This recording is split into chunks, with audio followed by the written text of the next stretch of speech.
people. I think we're live. We're trying to go live. Sorry for a little delay. Um, we were trying to figure out the score and how to multi-stream on different platforms. I don't know if the stream is working on Facebook right now, but I'll check.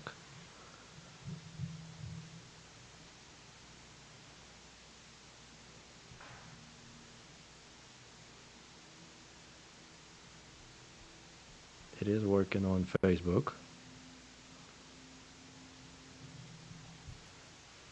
Is it working on YouTube?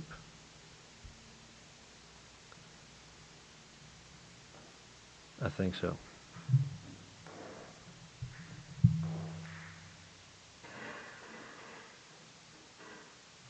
I don't see it on YouTube. Yeah, I can see it.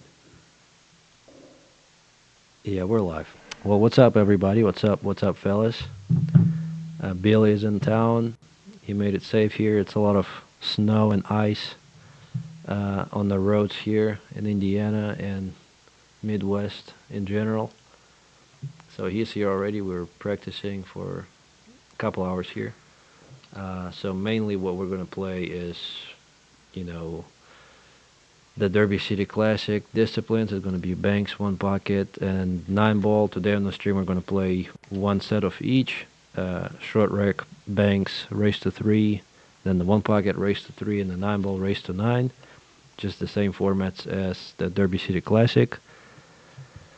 Chat isn't working. Yeah, I don't know why. Let me see. I'm going to try, but I don't really guarantee if it's going to work or not. I have no idea. Whoa. Oh, There it is. now it's working. There you go. And we'll be using this one as a main camera, and this one is in between the racks or something, and I have Jason Sword here commentating and helping me out with the stream. You can go ahead.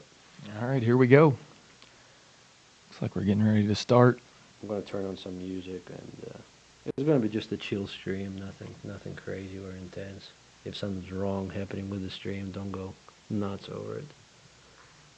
But I think everything should be fine. Looks good. All right. All right, and we're getting ready. We're going to lead off with the banks. If you're just now tuning in, it is going to be an all-around practice here with Billy Thorpe and Federgorst. They're going to do it Derby style, the same races at the Derby City Classic. It's coming up in a week, starting January 17th.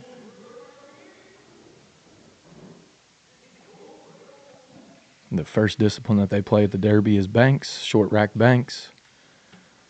It is winter break, race to 3. Billy Thorpe, one of the best bankers in the world, and obviously Federgorst has won the banks at Derby a couple times. Feder is an all-around champion of the Derby City Classic. Billy's won the one pocket twice, I believe. Is known as one of the best all-around players in America, Billy Thorpe. Billy the banker.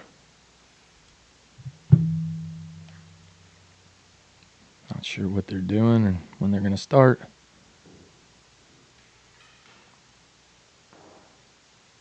See if we're live here. We're going to try to keep the score. The first line is going to be games. So the first number that's closest to the players' names is the games. And then the next line will be balls. That way you guys can keep track of the balls in each game. Make sure we keep that up to date for you all.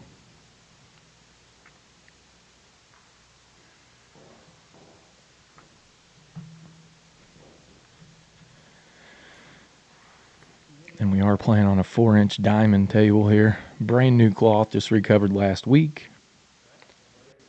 Everything is the exact same as the Derby except for that. The Derby City Classic will be played on Pro Cut pockets, the tournament blue cloth, but they are using the tournament Dermouth balls, and this is the diamond cue ball, the diamond's version of the measle ball.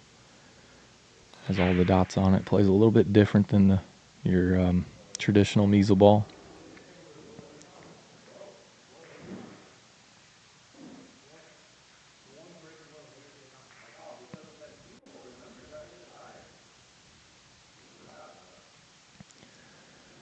Looks like Billy's just practicing his break here.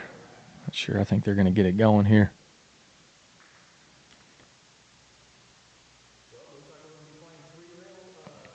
Billy is going to be here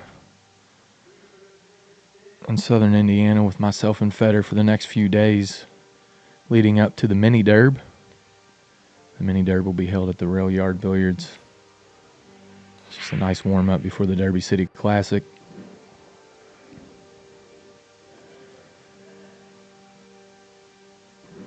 So you guys are going to have a couple days of watching these two battle it out. This is much better than just practicing on your own. Obviously, getting to play against a world-class player in all disciplines. A couple years ago, Billy came to southern Indiana and locked horns with Dennis Orcolo. They played for a few days before the Derby, and they both went on to win a tournament that year at the Derby. This practice session will last, I'm guesstimating, probably 2.5 to 3 hours. It is a race to 3 banks, which I think will be short. And then they will play a race to 3 one pocket, which will be a little bit longer, predominantly because this table is so tight. It is 4-inch pockets, but it does have new cloth on it. And then they will finish off with a race to 9, playing 9-ball. The banks and the 9-ball are both winter break format. So racing to 3, playing short rack banks with winter break. Could be short, could be quick.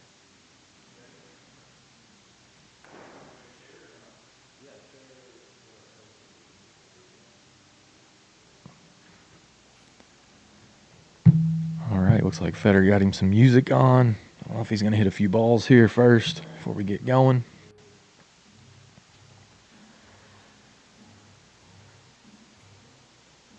Let me know in the chat if you're planning on coming to the Derby City Classic.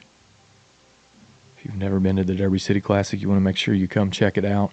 From my perspective, in my opinion, Derby City Classic's the best tournament in the world. It tests all disciplines, obviously banks, 1 pocket, and 9-ball.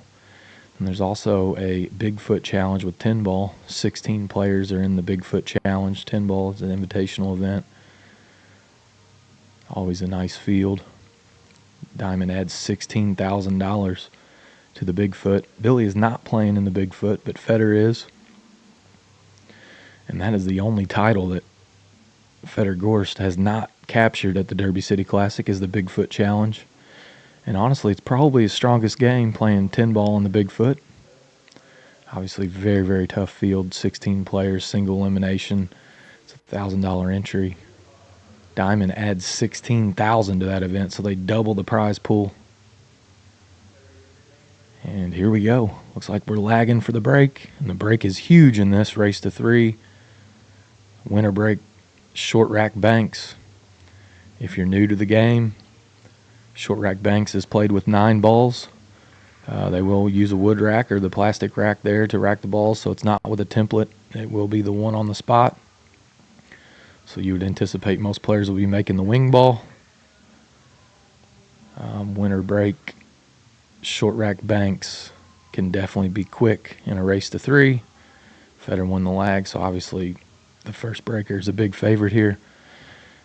Each rack is a race to 5 balls, being that they start with 9. If you make 5, you've made the majority of the balls. And we're off. Feder Gorst missed the wing ball. Did he get anything else to go?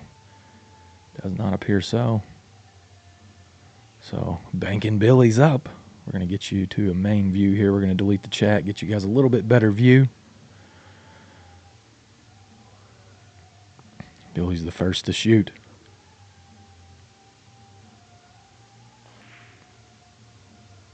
And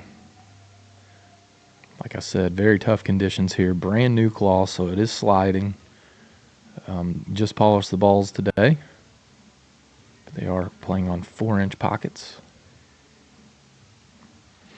Yeah, if you make 2 balls on the break playing short rack banks, any ball that you make on the break gets spotted after that inning. Feder striking first. Gets him on the board there.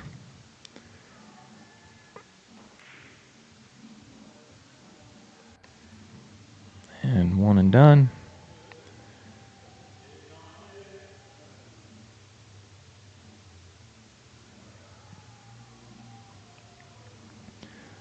Yeah, no shame. If you guys don't know the rules of banks, feel free to ask.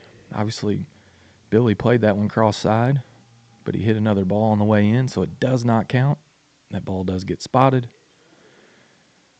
If you're new to bank pool and you have some questions, feel free to shoot them in the chat. I'll do my best to get those answers.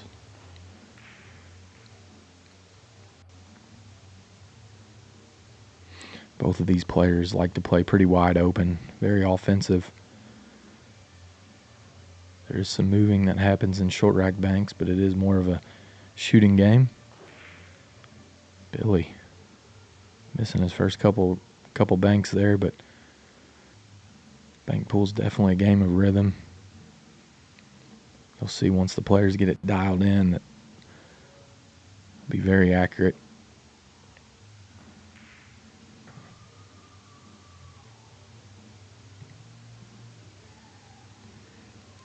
DCC is Derby.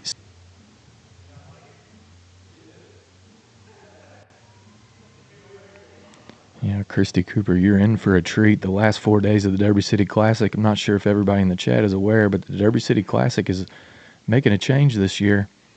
All 3 finals will be played on the final Sunday. So there's been an additional day added to the Derby City Classic. Obviously, there's been some scheduling woes over the past few years. This year, all 3 finals will be saved until the final Sunday, calling it Championship Sunday. And there is an all-around champion. Points are given to the players based on their finish, and then whoever finishes with the most points wins the all-around title and wins $20,000. So on Championship Sunday, the all-around champion will be up in the air. It will definitely be determined on the final day. And both of these players are favored to be in one of the finals for certain. As Billy strikes home his first bank.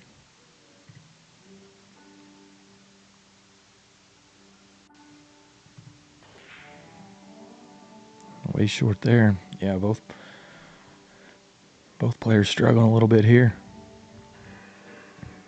Yeah, if you're in the area or you have an opportunity to shake free to check out Championship Sunday at the Derby City Classic, you want to make sure you do so.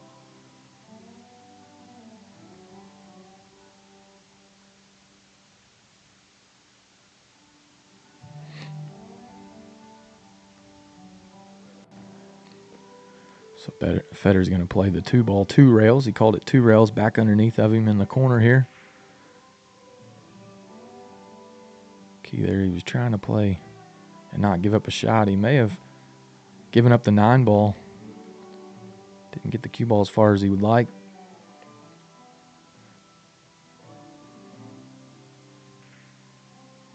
And Billy knocks it home to tie it up. Playing to 3 here.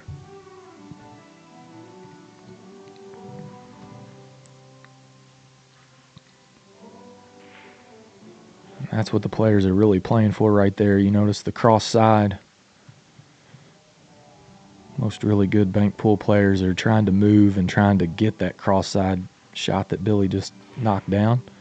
Side pockets play a little bit easier on a diamond pool table. So really the standard and typical strategy in bank pool is you try to shoot a bunch of 2 ways, not offensive to your opponent. But you're really playing for those cross sides. That's where a lot of games are won. Nice bank there from Feder.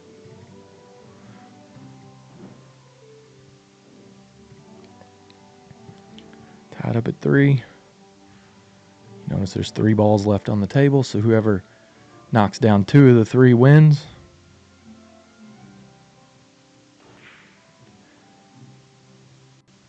Really playing the cue ball there. You notice how he drew the cue ball.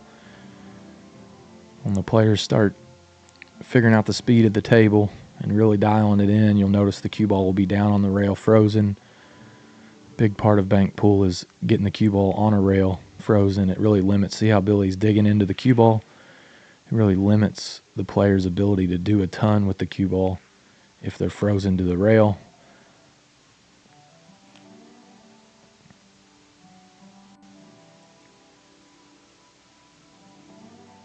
Yeah, and make sure you hit the like button and share. Federgor's doing a ton for the game of pool right now. Trying to make sure that he brings you all top-notch content, really promoting the sport. So make sure you support him by hitting the like and share button.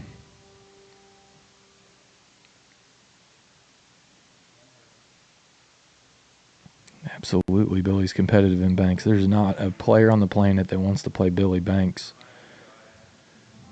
Definitely buy the rail. If you're new to banks, there's a couple different ways to play it. The way that we're playing it now is each bank just counts as one ball. But there's a bank pool game that is very popular and gaining a ton of steam here in America, and it's called Bank by the Rail. And you get a point for each rail that you touch. So you can shoot multi-rail banks, you can shoot 2 railers or 3 railers or 4 railers. What Billy's known for is the 5-railer. It's quite often played in a ring game format. But in this style, you can bank the ball 2, 3, 4, 5 rails if you like, but it only counts as one ball. And it is call shot, so every shot you have to call. So if you're going to touch multiple rails, you have to call multiple rails. So there's no slop in this.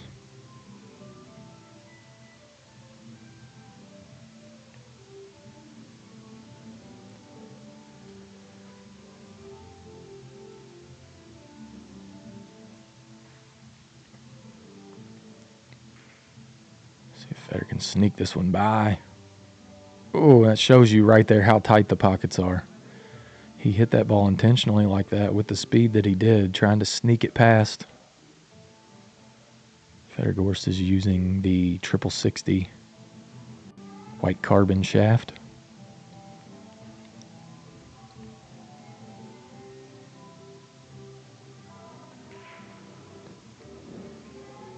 Billy playing all cue ball there.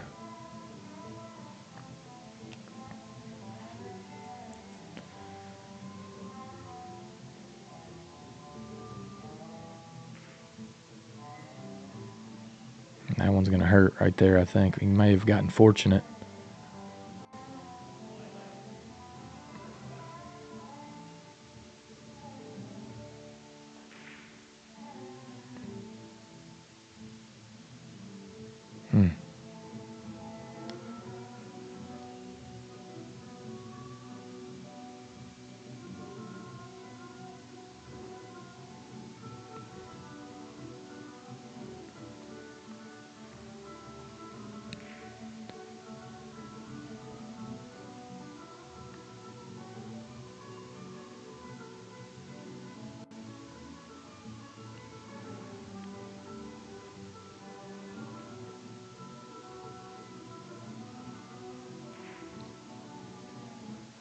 Ball really sliding on him. You see that? See how much that opened up? It's a lot to do with the fresh cloth and the polished balls. That's right, Derby City Classic, the 17th to the 26th. The 26th will be Championship Sunday. All 3 finals in one day, back to back to back. No, I don't believe Federer's played much snooker.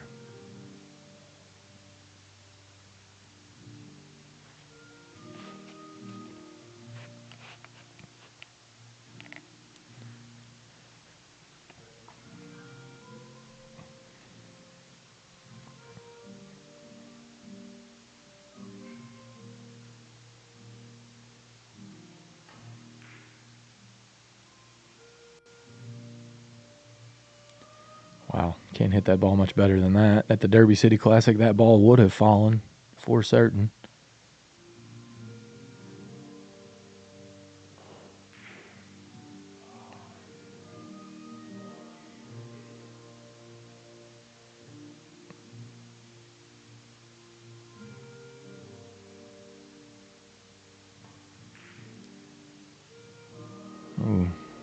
Nice little cross there by Billy. Puts him on the hill in the first rack here.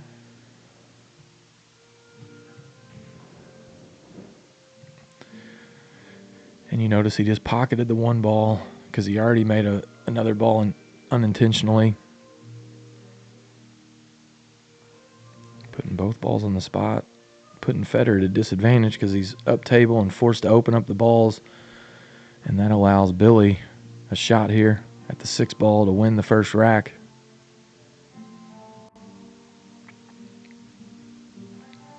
Got to be careful though. Only 2 balls on the table. And he drilled it. Billy Thorpe grabs the first game. Bear with me, guys, and as I zero out our scores.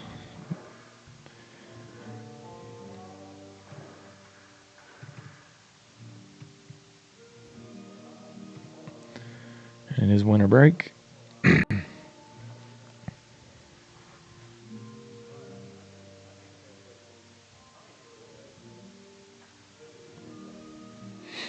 Just now tuning in, we are racing to 3 in Banks. This is the first leg of the Derby City Classic, race to 3, winter break format, short rack Banks. It's played with 9 balls. The first player to make 5 Banks wins the rack. It is the 1 on the spot.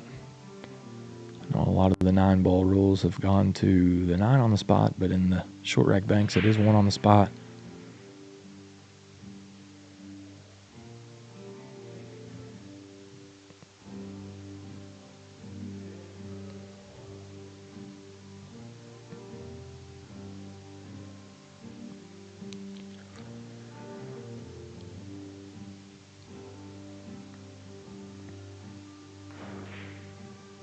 What a shot there. Unbelievable. Jacked up at that range. And playing the cue ball safe. Nice shot there by Federer.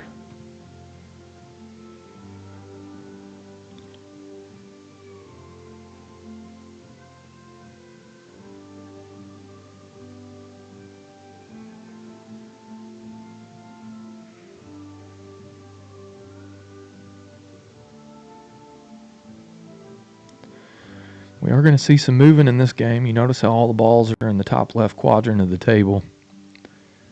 So you're not going to see the players try to leave the cue ball on that end of the table and give up a cross corner or cross side. So you're going to see a lot of drawing the cue ball back, just like Billy did. And he drilled it, getting on the board in the second rack here. It is 1-1. And that was strictly a move. Trying not to give up a shot.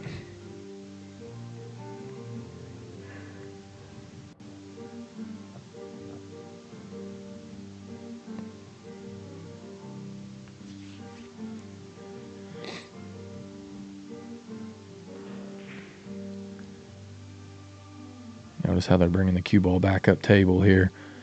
Trying to protect against the cross corners and the cross sides. With that 6 ball where it's laying, that's an easy cross side from most spots up table here. Or down table, rather.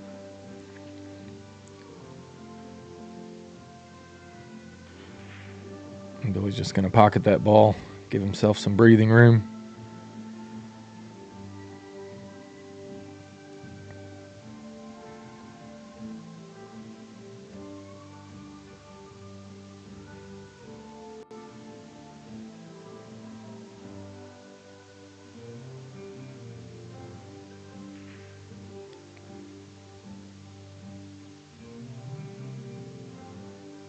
Pretty nice speed there from Federer. If he would have hit it any harder, it wouldn't have gone. Wiggled it right in to get his second ball in the second rack here. I think Billy was giving him a little bit of smack talk there, telling him he missed it. But it went in because he hit it at the proper speed.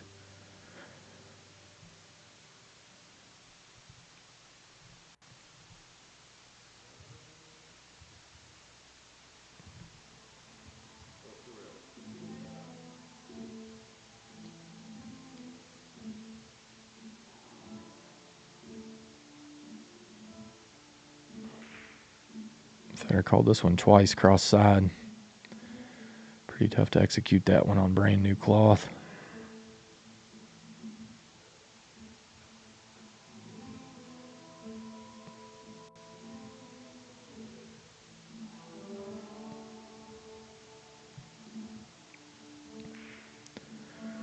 Billy hitting that one twice. Look at this shot. That's sweet. Nice shot by Billy Thorpe.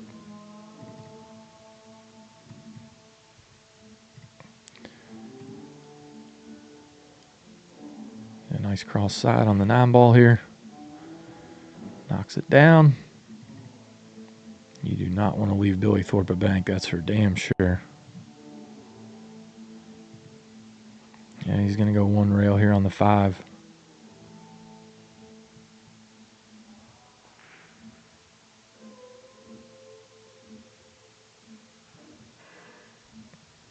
Still a nice inning by Billy there. Getting 2 balls.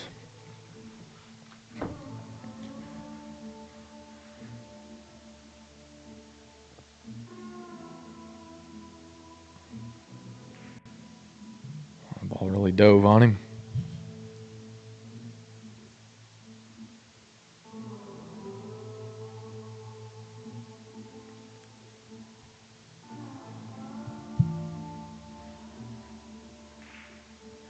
Billy banking this one twice. You can really get that ball to open up on this cloth.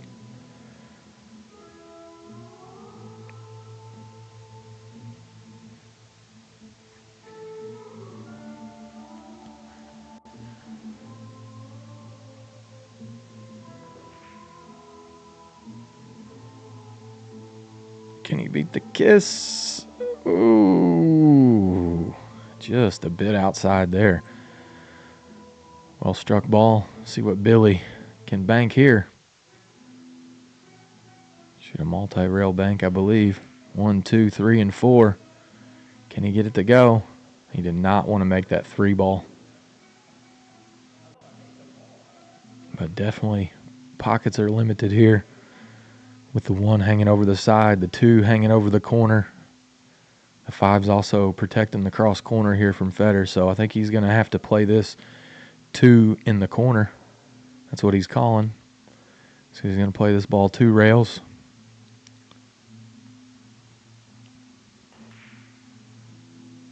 Got to beat the kiss. And very nice cue ball there from Feder. Not giving up a ton. See a couple moves here. So both of these players are content to play with 1 ball. So Feder's called this in the side pocket.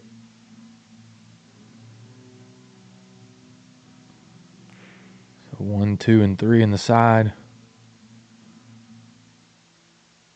He's got to be careful though, because he could give up a straight back here under the 3. Federgorst is based out of Indiana, southern Indiana. He's about 15 minutes. We're about 15 minutes from the Derby City Classic. Oh, tough to miss that ball like that. 4-inch pockets creeping in.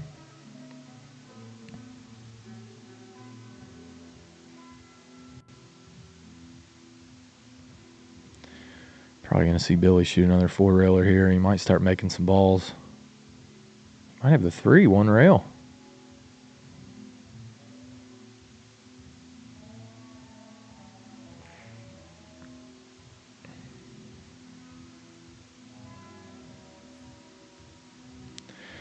Billy plays with a Mucci, and he uses a keelwood shaft. I'm not really a cue stick connoisseur, but I think keelwood is wood that has been submerged in water for a length of time. Either way, his shaft does have some deflection, where Feder plays with a carbon shaft that is more of low or no deflection. I think if you talk to most of the best bank pool players in the world, a lot of them like the deflection.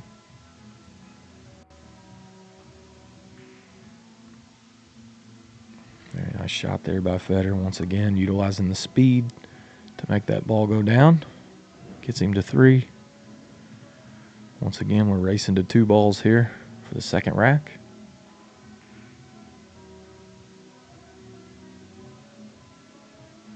Feder does not want that 2 ball to go down. He's giving up a cross corner here to Billy.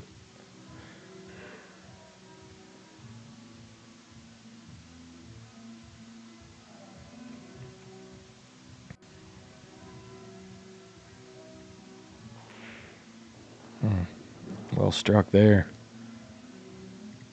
It's not an easy shot, and that's actually probably the shot that Federer struggles most with, is crossing the balls into the side. And rack 2 goes to Billy Thorpe.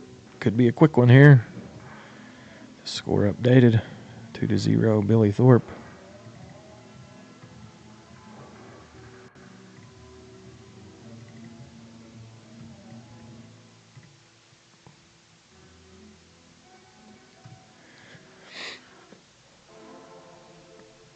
The first score line there, closest to the player's name, is the game count. Second one is the ball count in that game. Billy Thorpe to break here. We are playing winner break. This will be his last time breaking in this race to 3. If he does not win this rack, Federer does have to win 3 in a row.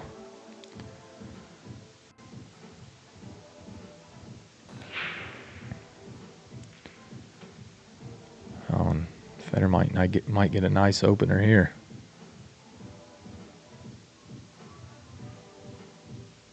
Ball's laying a little funny. Not sure he has a shot. Might have to shoot this 4-ball straight back. This is tough. Being that close to the rail.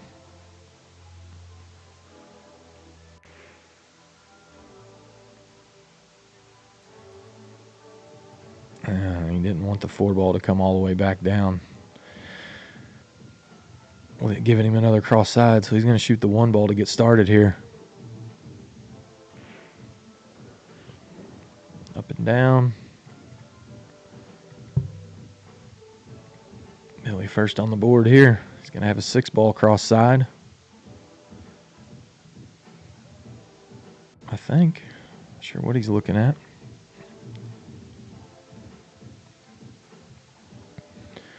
He's going to shoot the 2 straight back.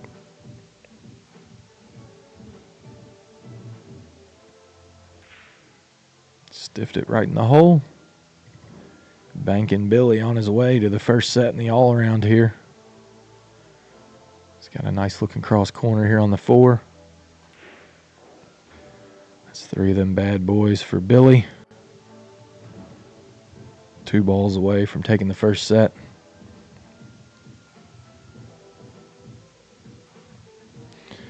I believe Billy uses Masters Talk.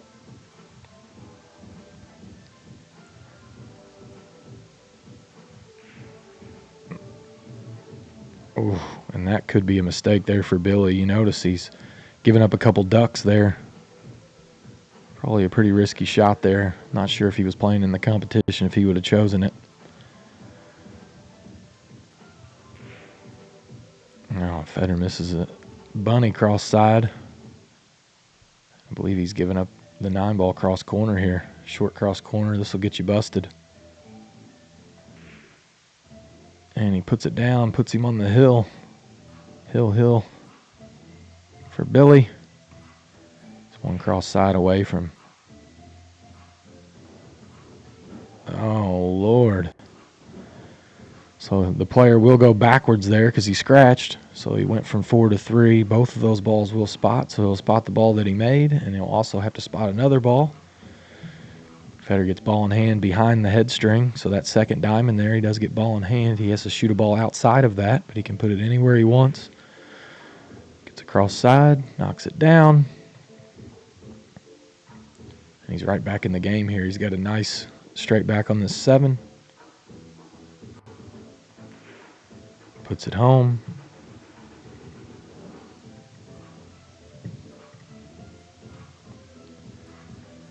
Got a shot at the 8-ball straight back.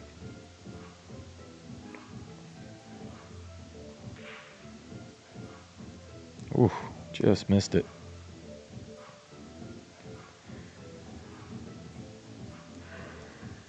He's giving Billy a nice look here too. 8-ball straight back.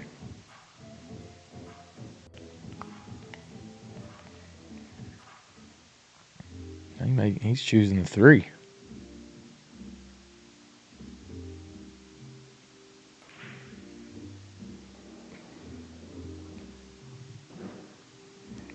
Unfortunate there, I believe. Married to the 9-ball. It's a tough spot here. Nice job doubling him up. Not giving Feder anything offensive, I believe. Have to play the 9 ball.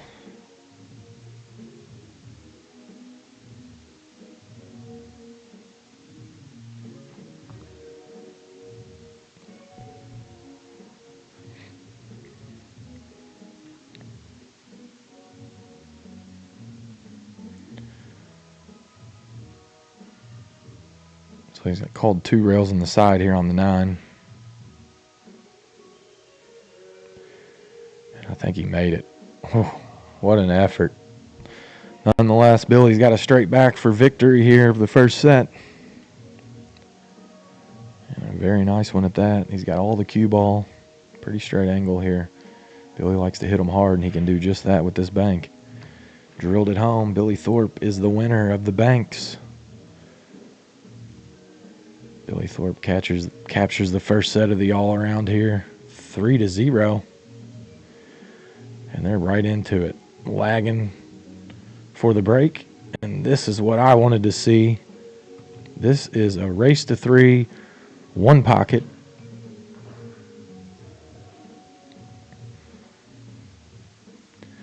If you're just now tuning in, this is Jason Sword from Southern Indiana. This is Federgorse's practice facility here. You see his framed World Pool Masters jersey there in the bottom left. With a couple other trophies there. All right, here we go.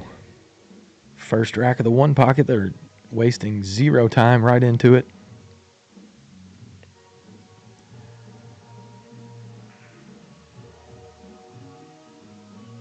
Pretty nice break by Billy there.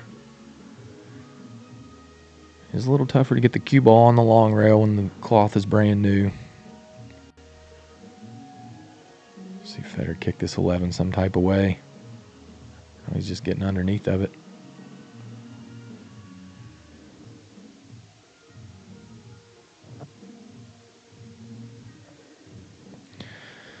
Not sure when we're going to do a podcast, Chad. We've both been very busy. I've been tasked this year to help out with the Derby City Classic, so that's been consuming a lot of my time. Billy with a power shot there at his hole. Could have got one down.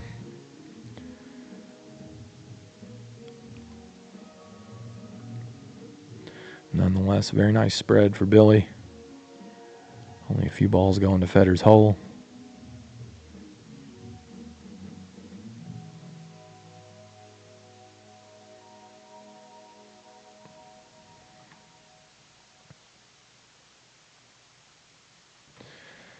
Definitely think that the 1 pocket will be the longest of the sets. I anticipate that the 9 ball will probably take 45 minutes to an hour. 1 pocket on 4-inch pockets could end up rather lengthy in time here tonight. The banks took about 35 minutes, I believe, maybe 30. Obviously a scoreline 3-0. Billy Thorpe helped that out a little bit.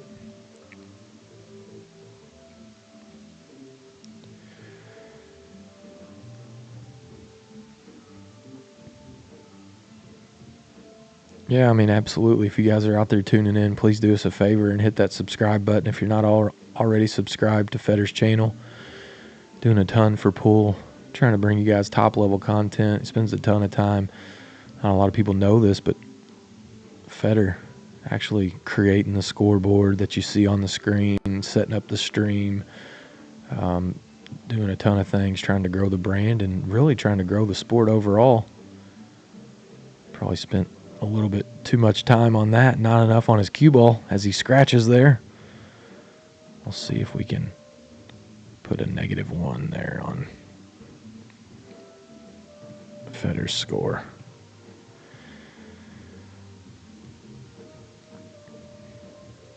He does owe 1. So what that means, if you're new to the game of 1 pocket, the first ball that Feder makes after that inning, he will have to put it up on the spot. And we are racing to 8 balls. One pocket's played with all 15 balls. And you have to shoot balls in your own pocket. So in this case, Billy's pocket is the top left. And I guess I better update the balls.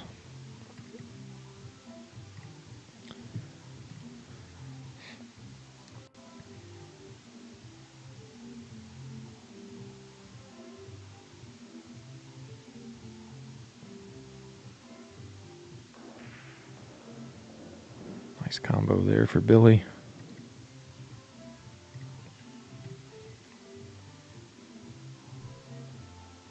He's a little tree-topped here. It may be tough to continue his run after this 11 ball. We'll see if he just chooses to hold for the bank. I think he was trying to draw for shape.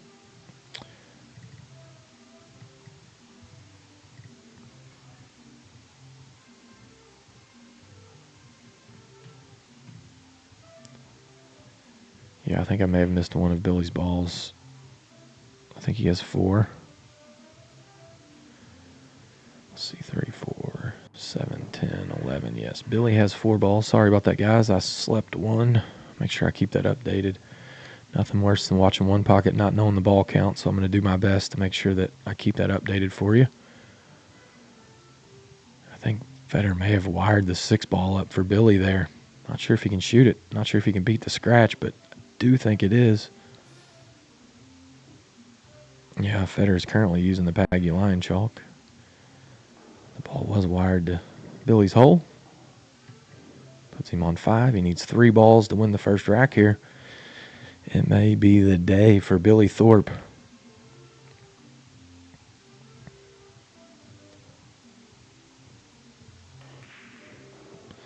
Chooses to go ahead and make Federer's ball, so that gets Federer back to even. They will spot that one up. Federer owed 1 on the scratch. Nice cue ball there by Billy.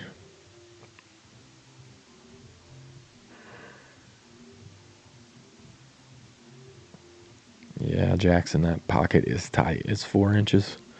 It is brand new cloth, so it plays a little bit easier.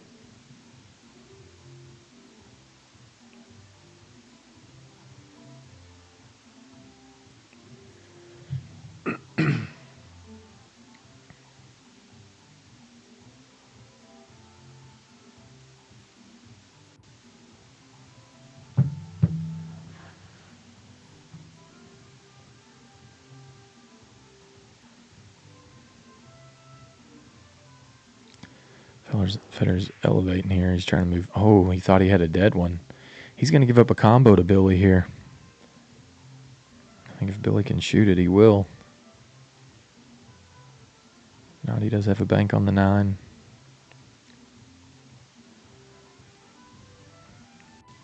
Ton of this game is strategy and choosing when to shoot and when not to shoot. Billy up 5-0 here.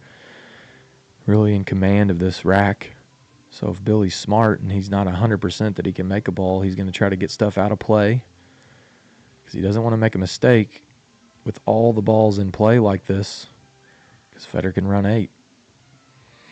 So really, if you're Federer right now, your strategy, if you're Federer Gorse, is to try to keep all the balls in play. So if you get an opportunity to do something offensive, you can win the rack or steal the rack. And if you're Billy, with a 5-0 lead, you're trying to do everything you can to get balls out of play. So if you make a mistake, Federer cannot get 8. So that's really what's going through their brains right now as far as just simple strategy of the game. Playing the ball count is what they call it.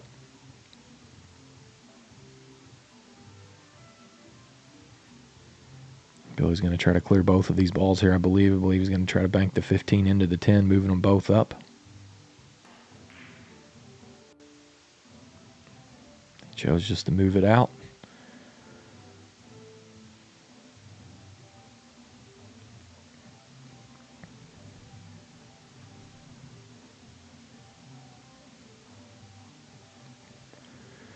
One thing you'll notice is Federer is not scared to play ultra aggressive when he trails in a rack 5-0. So he's definitely looking for something offensive every trip to the table. A lot of the new age players, they're not scared to bet the game on one shot. especially if they're trailing in the rack. They're so efficient. This is one pocket Vincent.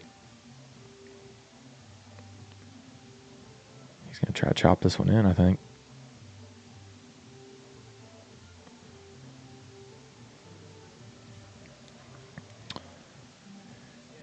Yeah.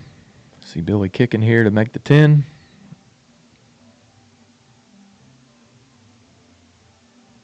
Ball's kind of deep. Just snuck it in. Feder on the board. 5-1's the score.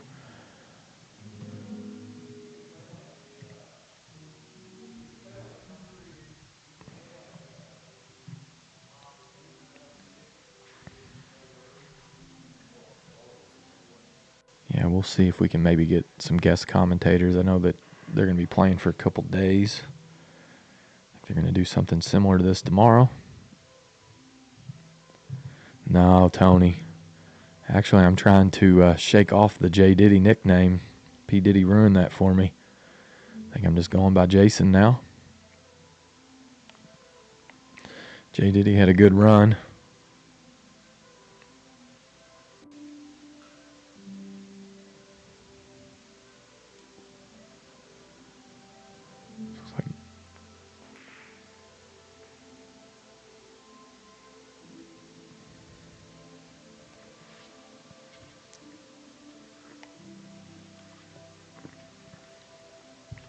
Vincent, to answer your question, while he's playing Billy one pocket, they are doing the all-around just like the Derby City Classic.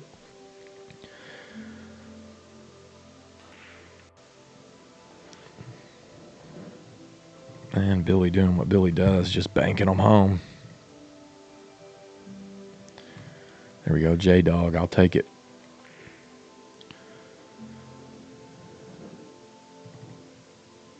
Puts Billy on the hill here in the first rack. Billy did break the balls. And he takes the first rack home. Billy Thorpe, that's 4 racks in a row. Winning the first 3 of Banks. And then taking the first rack here in one pocket. Get the score updated for you guys.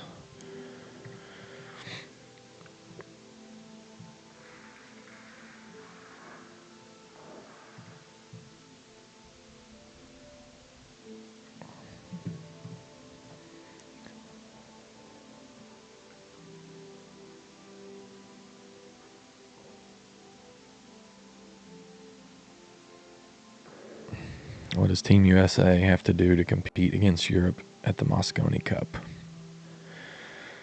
They got to handle the pressure a little better.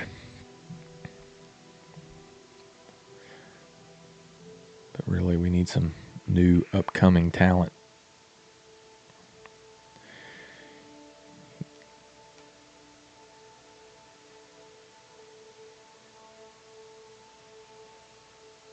No, it's not the red cue ball. This is actually the diamond cue ball. This is the diamond aramith cue ball. It's just like the measle ball, but it's made for diamond. Slightly different cue ball. Since they're preparing for the Derby City Classic, they're utilizing all of the equipment that the Derby City Classic will be utilizing, which is Aramith tournament balls and the diamond cue ball. They call it the TV ball. No, Billy may sell the farm here. He's going to need a little fortune. We're going to see if Feder can run 8 and out here. First real opportunity for him.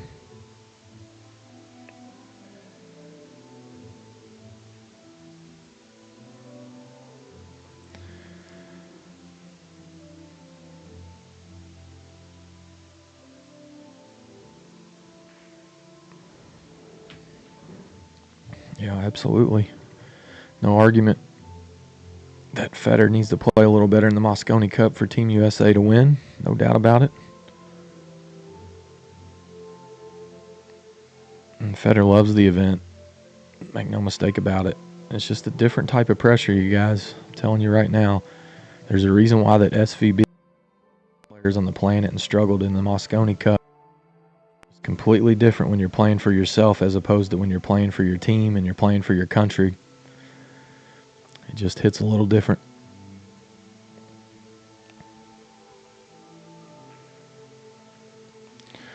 Nice little shot there by Feder. Playing it off the ball to open him up. Gets him to 3. He's playing for 5 from here.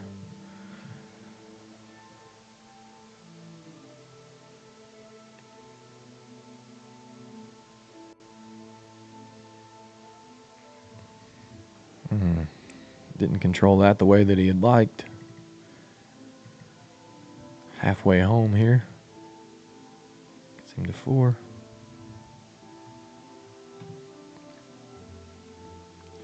He may be able to cut at this. And he was. So his run continues. He's 3 balls away. Tying it up here. They are racing to 3.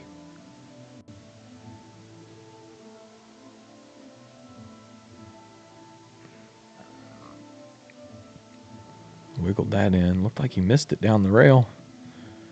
New cloth allowed it to go in the hole. 2 balls away for his 8 and out. So an early mistake by Billy allows Feder to capture his first rack here of the second set. If you're just now tuning in, we are doing the Derby City Classic all around here. We already played the banks. Billy won 3-0. This is the second set, which is 1 pocket racing to 3.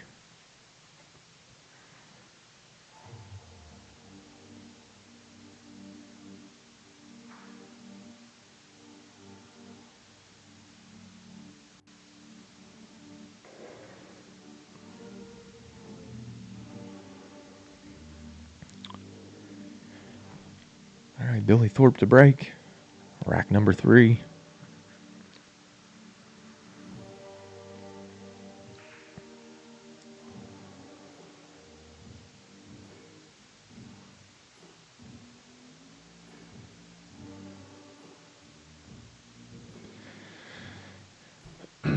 Somebody in the chat said buckets. They're not buckets. They are 4-inch pockets. It's just brand new cloth and freshly polished balls.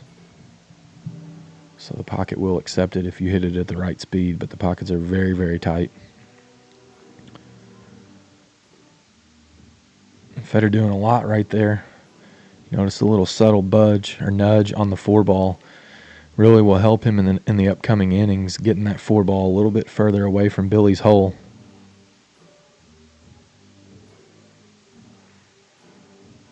Billy trying to get him underneath the stripe, and he did just that. Nice cue ball there from Billy. Putting Feder in a pretty tough spot.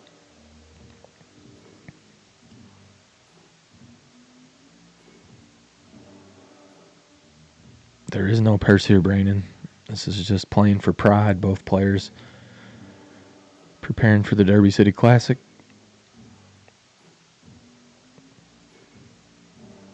I think Feder taking a foul there. I think he owes 1. Getting to -1 there.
But yeah, definitely Feder getting more comfortable and getting a little bit more experience under his belt at the Mosconi Cup will help Team USA's chances. I think everybody knows he hasn't played his best pool at the Mosconi Cup yet.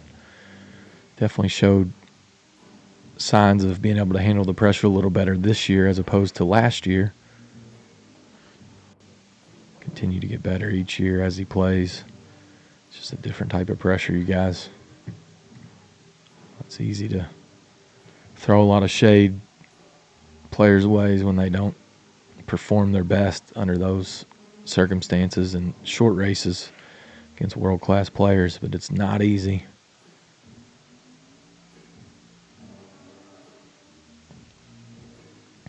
Billy really showcasing a nice cue ball so far. Outside of the one sellout, last rack off of the break. Hasn't really made any mistakes. Billy did break these balls, and Feder doing a nice job of getting out of the break. Even has a couple balls on his side. This shot here is critical. This is the part of the rack where you can't make a mistake. All the balls are really in play and wide open. That's why Federer's taking a little more time here. He knows it's easy to give up a bank here to Billy. Really be precise.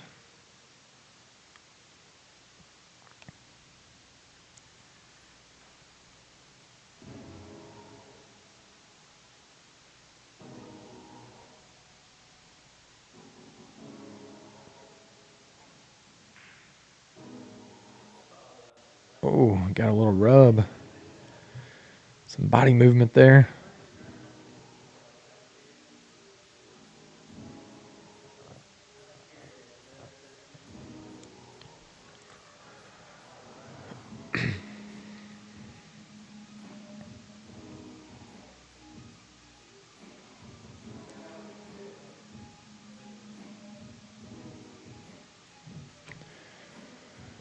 Billy's going to kick this.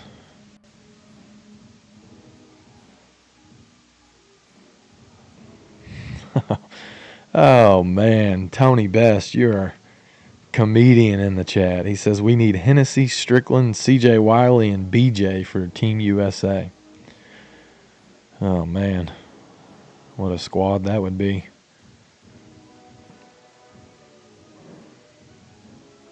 That would definitely be must-see TV. The interviews after the match would be better than the matches themselves. Can you imagine Hennessy, Strickland, CJ, and BJ representing your country? Man, oh man.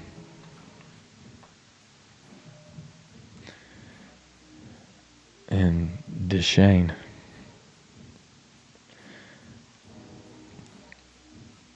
All right, here we go.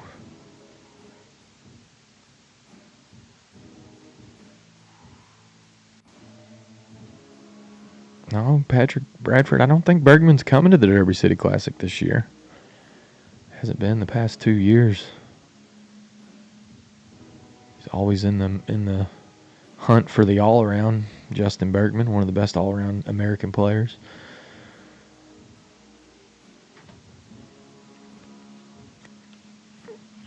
Not really getting out a ton. I think he's playing more ultimate pool on the bar table. Hasn't been playing a ton.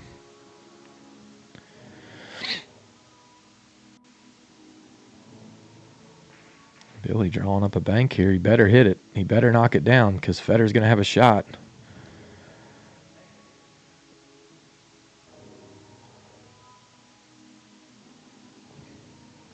All right, we'll see if Federer can slice this ball in and how he chooses to run the balls here. You may see him. He's where he just touched his cue there. He's going to try to go 2 rails to the 6 next. So he's going to use, I like, a little bit of inside English here. He's going to go all the way down. 1, 2, 3. Needs it to travel. He is going to owe that ball, so that gets him back to even. Playing for 8 balls from here.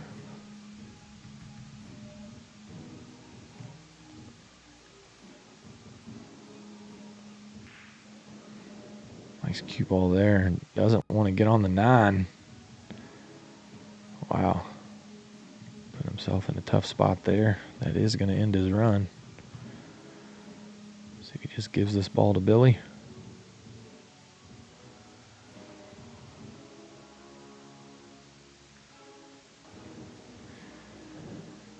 Notice that. It's Billy on 2. Federer really missed.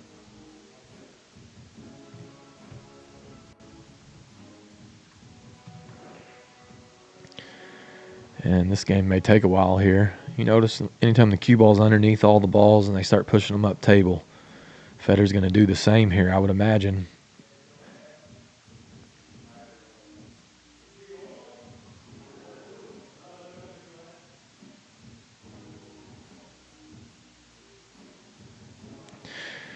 Yeah, Dosito says if Billy can resist the booze at DCC, he'll go deep with his bank skills. Billy is stone cold sober, not drinking at all now. So, had a couple years there where he had some challenges, but he's back on the good side. Billy sober, hitting them good too. Obviously, playing well. Just robbed Federer in the race to 3 playing banks. And holding his own here in the one pocket.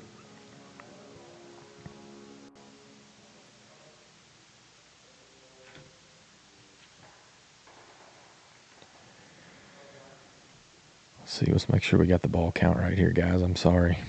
Let's see, 2, 4, 6, 8, 10. I'm missing something here. Let's see, 2, 4, 6, 8.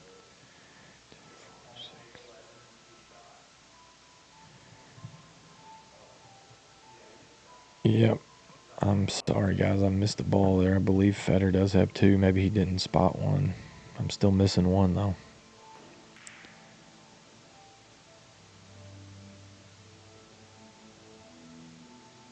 Let's see if I can get an update on the score from these guys. 1 second.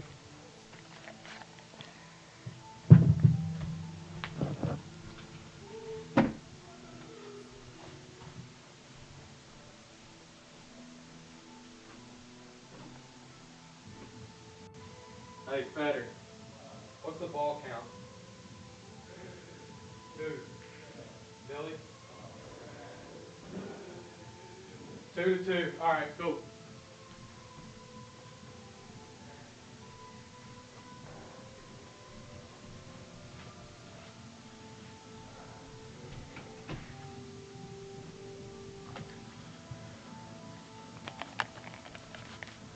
All right. I have the score right after Billy scratched. Federer's now up 3-2. Sorry about that, guys.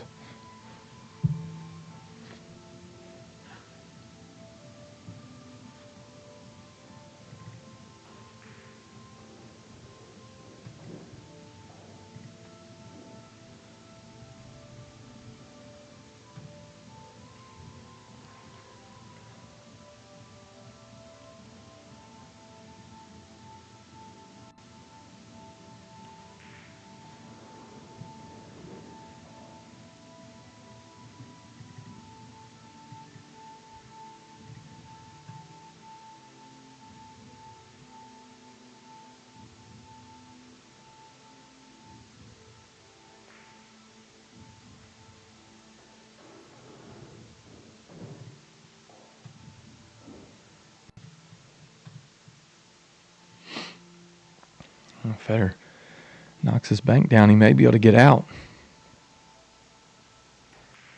Needs 2 balls. Played with nice speed. Didn't make it though.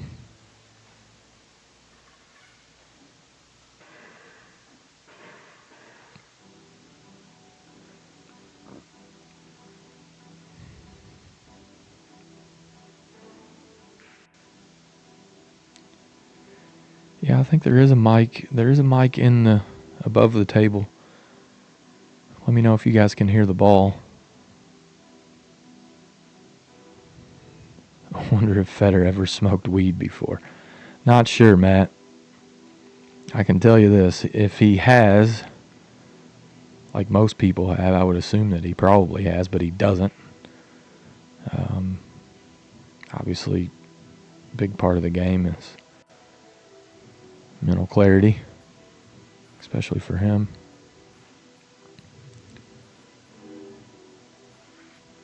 All right, let me see. Maybe I can move this. main camera mic up a little bit so you guys can hear the balls a little bit more. I'm sorry about that. Just made a small adjustment to the microphone above the table.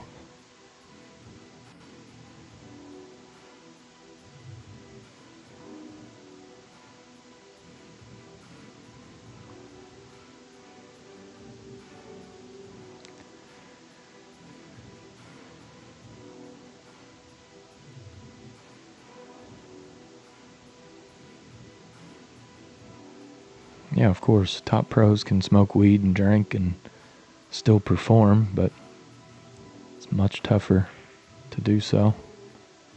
Care what anybody says.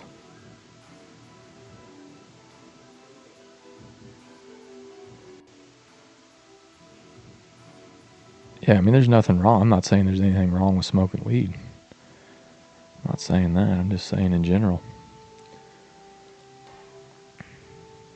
It's pretty tough to be as consistent as Federer is if you're not sober. Nice shot there from Billy. I think he's going to get that ball.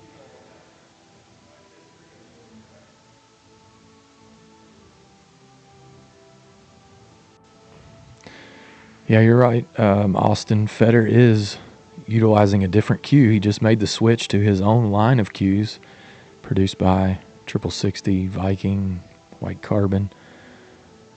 So he has a new line of cues that's coming out. And he is absolutely in love with his cue now. He's been talking about it all day, about how great he feels with his new cue. He got the balance point figured out and really playing well with it.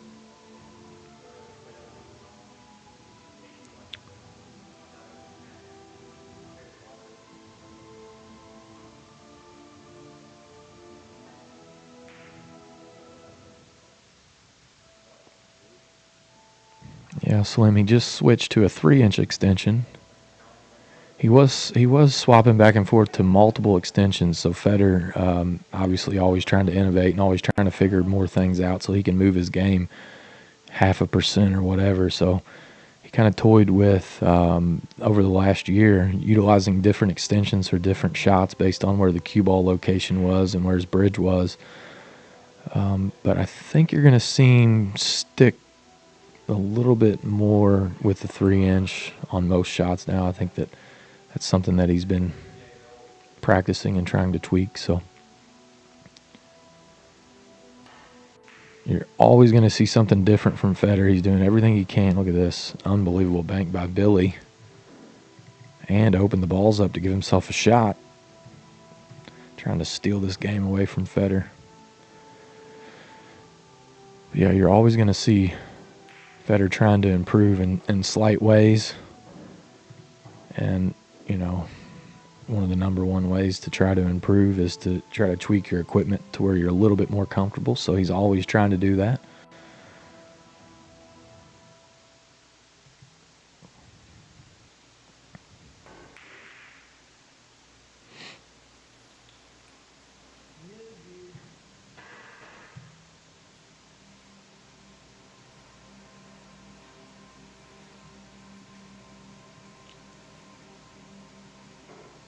Yeah, it does have his branding on it, so there is an FG on the bottom, Federer's logo, similar to the one that's on his thin hoodie.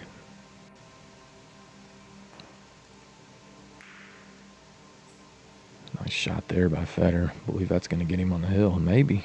Yep, it did. Wiggled in. Puts him to 7.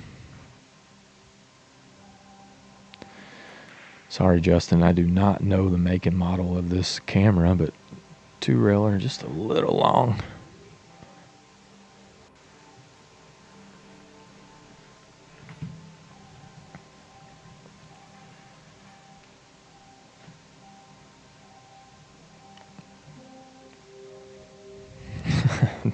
Devin Poteet, he says, Billy's been shopping at the Baby Gap. Why don't you show us a picture of yourself, Head? Let's see that. Let's see what you're wearing, Devin Poteet. My good buddy, Devin Poteet. Spent a lot of time on the road with him. a lot of hours playing one pocket with Devin Poteet, a.k.a. Head. If you know him, if you've ever seen him, you know why they call him Head. And it's not because he's smart. It's because he's got a big old head. They don't even make hats to fit that thing. And Billy going to try to make this ball and titty hook him. Flirting with it a little bit there.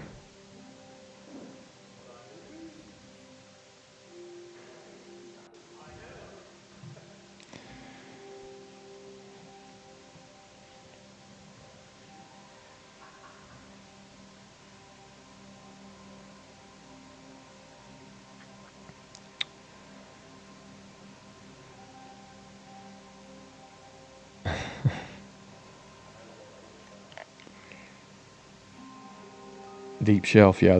This table is very, very tough, guys. I promise you. Wow, what a shot there by Federer. Billy tapping the table, saying, "What a shot!" So a 2-rail kick, moving 2 balls to his side from being hooked behind the point there. So a great shot by Billy Thorpe. Gambled a little bit, could have scratched easily, executed perfectly. And then Federer returns with an unbelievable 2-rail kick, moving everything his way. And Billy gets both balls out. Still a lot of work to do if you're Billy Thorpe here. Billy needs them all. So if you're Federer, really not taking any chances. Try to get the balls out of play. Try to do whatever you can to make sure that if Billy banks one home, he only gets one. So you notice he doesn't want to kiss here. Oh, he got really fortunate. Federer got really, really fortunate there. Yep, WC Classic WNT ranking event.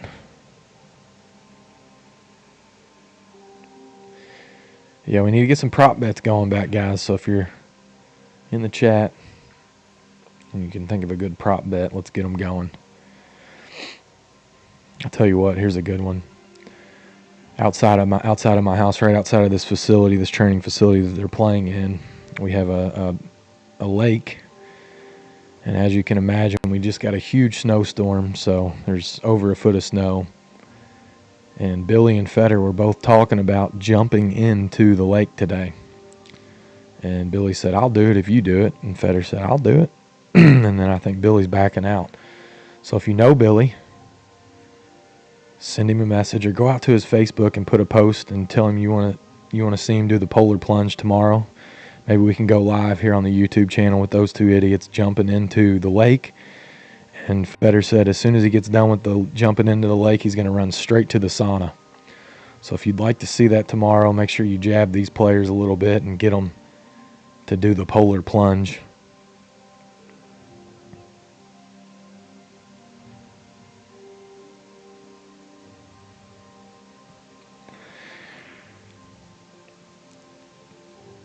Yeah, Federer is obviously, I think every pool player in the world right now is thinking a little bit about the Chinese 8-ball, just because the prize funds are huge, and Federer is sponsored by a Chinese pool table manufacturer that would like him to start playing in the Chinese 8-ball. So I think that he just got a table. So he just got a Chinese 8-ball table that was installed at the rail yard in Louisville, Kentucky. I think he's going to start practicing on that thing to see if he can potentially go and snag some of that prize money.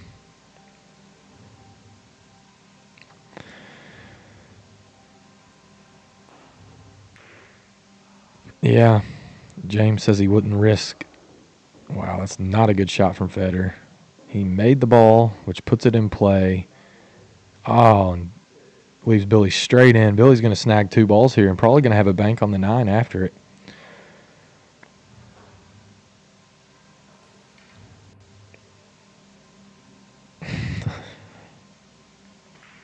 Shriveled walnuts.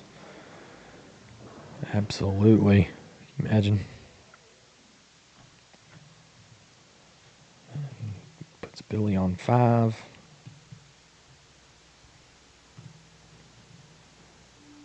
Might as well just mark him up to 6. All right, Billy needs them both, but he is going to have a bank on the 9 ball here. See if he can knock it down.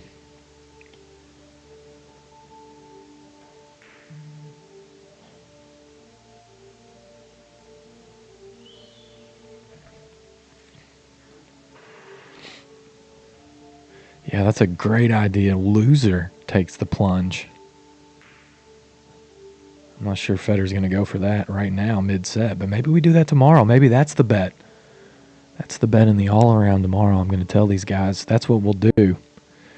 Make sure you go out to their Facebook pages and let them know that the loser tomorrow has to take a polar plunge on this channel. Oh, Billy. Billy's going to give up a 2-railer here on the 9, I believe.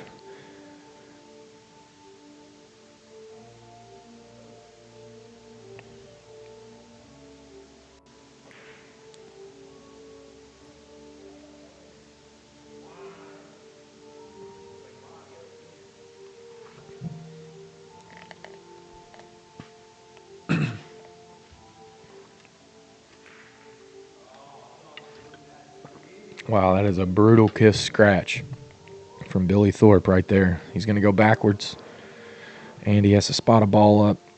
Federer's going to get, I don't know if he's going to have to shoot the ball on the spot. It looks like the 9 ball's out.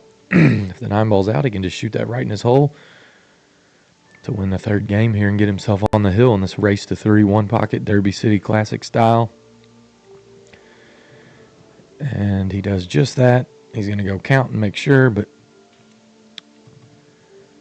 it's Federer to 2, and that was Billy's break.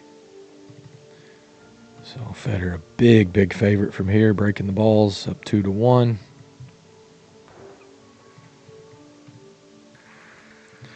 Billy has to win this break and then hold serve on the last one in order to capture the 2nd set.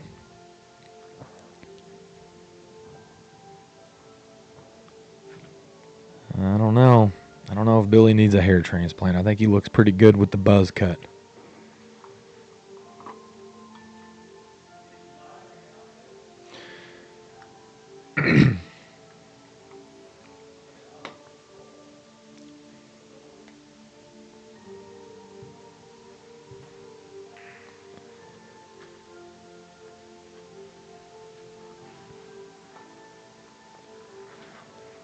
Yeah, and Federer has something special going. If you go out and you subscribe to his Facebook channel, he does do some private streams.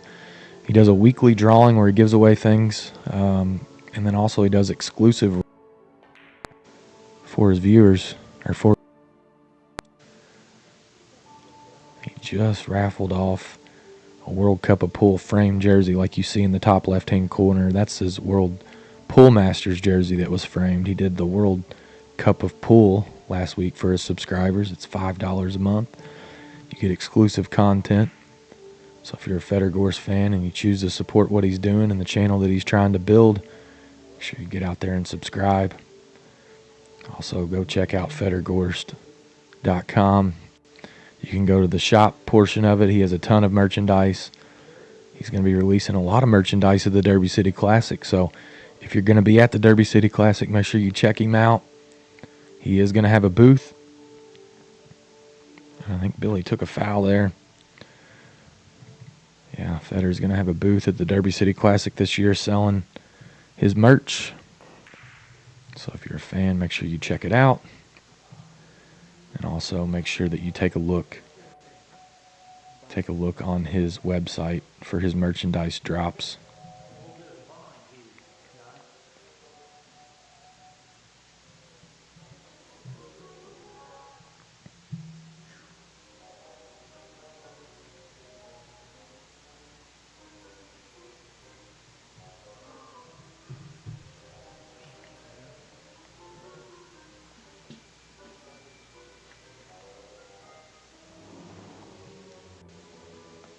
Federer will also be at the Expo, the Super Billiards Expo. He will have a booth there as well. He's going to be teaming up with Triple 60. He will be doing challenge matches in the booth with Triple 60, so make sure you check that out if you're at Super Billiards Expo in April.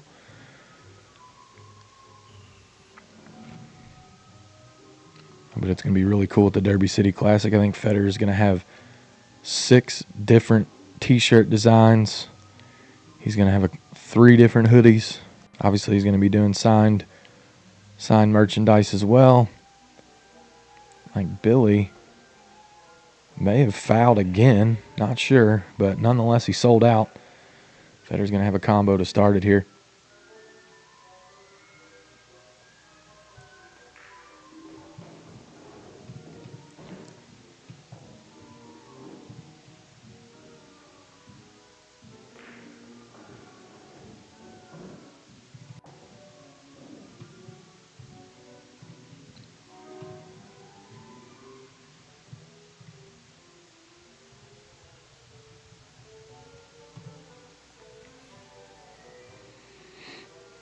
He's got a nice angle here on this ball.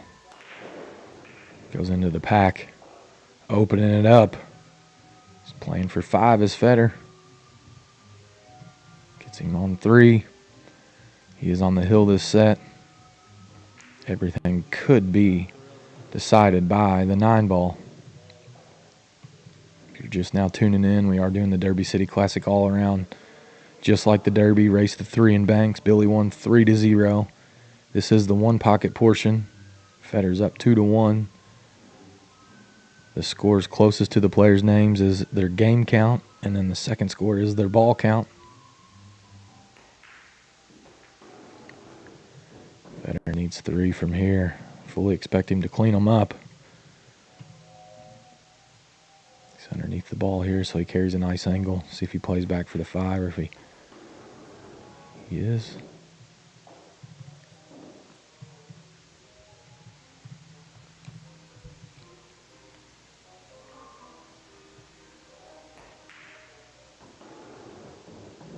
I don't think he got enough. He's 1 ball away.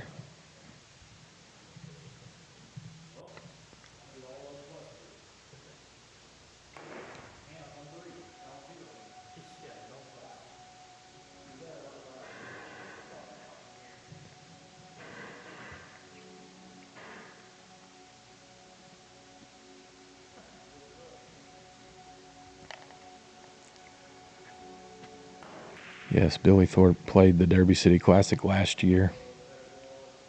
Billy's won, I think, the 1 pocket twice, and he's won the banks once. Federer obviously has won all the major. Federer's won every event at the Derby except for the Bigfoot Challenge. He's gotten runner-up in it, I believe, twice. He lost to Roberto a few years ago. But that's the only title at the Derby City Classic that Federer has not captured. I do not believe that Billy has won the all-around or the 9 ball or the Bigfoot. But Billy's won both the banks and the 1 pocket.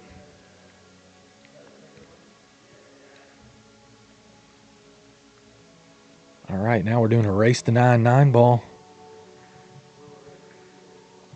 Federer won the lag. This is winner break format. It is WNT breaking rules. The break box is slightly bigger at the Derby City Classic. It is just 1 diamond in. So the break box is, if you look at the center diamond there, it's 1 diamond away both sides. That is the break box for the Derby City Classic. The matchroom break box is slightly smaller. If you draw a straight line from that diamond, from both diamonds, 1 diamond in from the corner pockets, if you draw straight lines to the 9 ball, where it intersects with the head string is the 9 ball break box for Matchroom's WNT Tour. Derby City Classic's break box is slightly bigger. So here we go. First break. It is 9 on the spot. There is no 3-point rule. Cannot break soft though. You're going to see both of these players trying to make the 1 in the side just like Federer did. So a successful break there from Federer. He's going to get a look at the 2. We'll see if the 8 will cooperate. Not sure if he can pocket the 2 past the 8.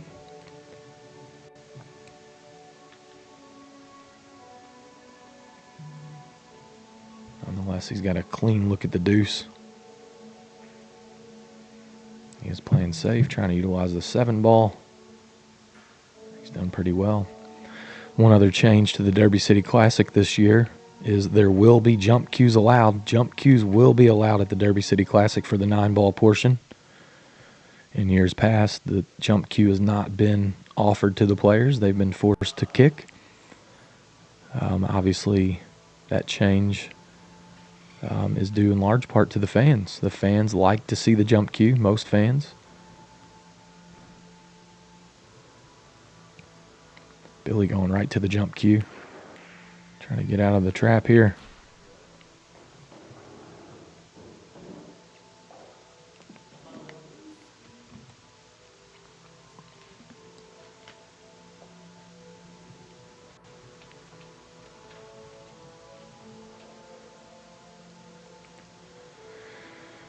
Yes, jump cues are only allowed in the 9-ball.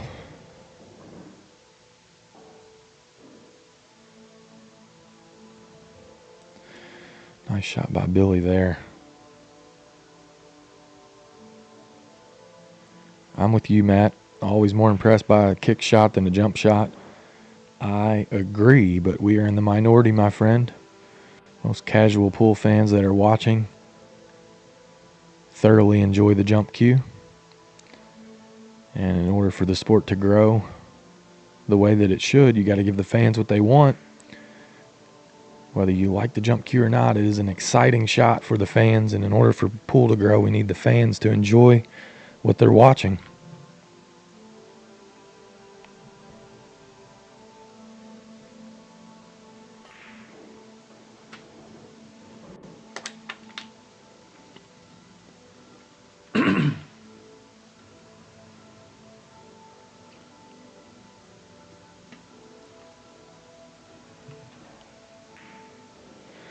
You're exactly right, Chad Johns. Allowing the jump cue makes a safety play have to be better. You got to get up and weld them to balls. But not only that, the Derby City Classic has really struggled over the past 2 years with the time of the matches. So a lot of the matches taking more time than anticipated, and the jump cue will make the game more offensive. So it should speed the tournament up, which will help the event.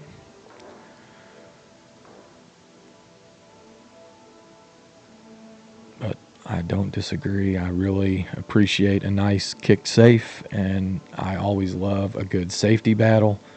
But 9-ball pool is more about offense, and the fans really like the offense of the jump cue. So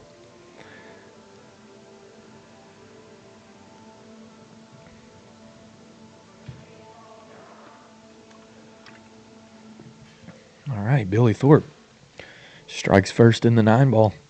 This is winter break format, race to 9. 9 on the spot. There's a break box. Both players are going to be trying to cut the 1 ball in the side. Really, their goal is to keep the cue ball safe. And Billy did not make the 1, but he did make the 5 in the corner. Not the most successful break. He does have a look at the 1. Nothing offensive, I don't think. He could potentially take on the straight back bank and play it kind of a 2-way where he has shape on the 2, utilizing the 6 and the 8 as cover if he does not make the bank. I like that shot. I think that he can shoot the 1 ball right back up underneath of him, take the cue ball toward the 6 and the 8, and get safe.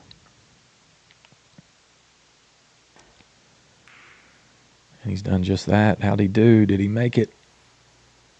No, he did not. Did he get safe?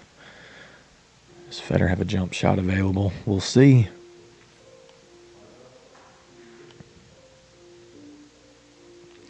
They are not using the 3-point break rule.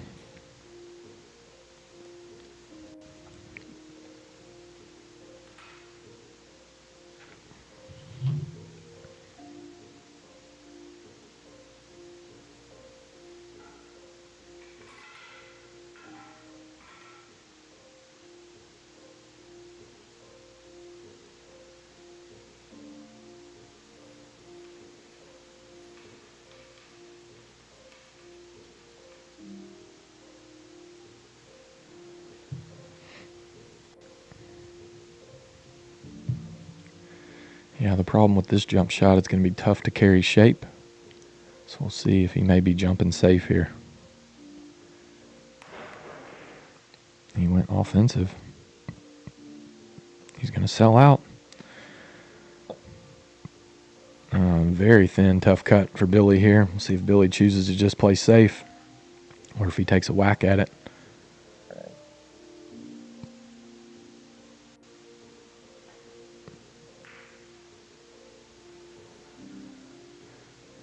Chooses to just play a simple side-to-side safe. I do think he's given up the one ball to Federer, so...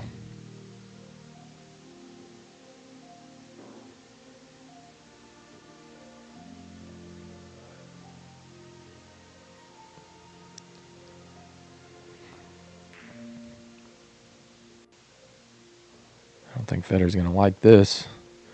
He's not going to get a snooker at all, and the one ball may pass the 4.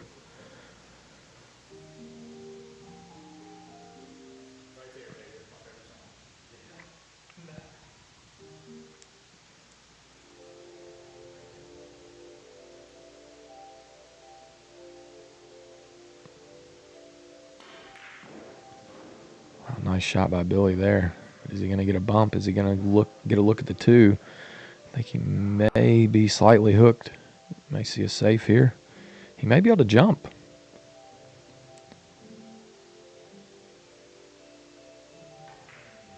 Just plays all safe. Watch outside. Did not want to contact the 3.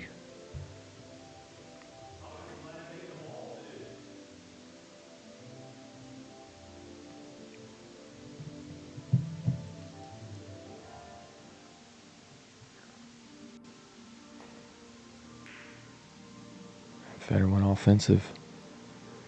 Was unable to knock it down. So Billy's going to get a shot here with a nice path to the 3 ball. Really all about knocking this one down.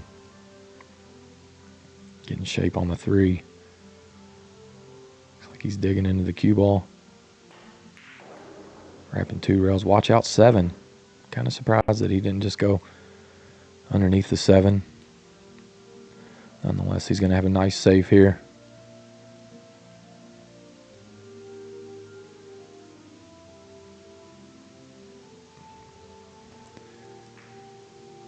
This is not 4 1/4. These pockets are 4-inch pockets, but it is brand new cloth, so you will see some balls go that you don't think should.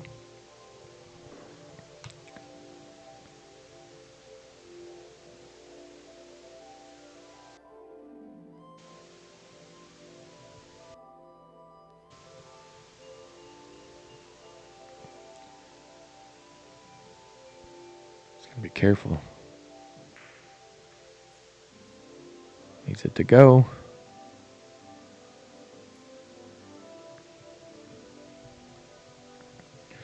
Yeah, this is the same table that's used at most matchroom events. Most matchroom events are utilizing 4-inch pockets now.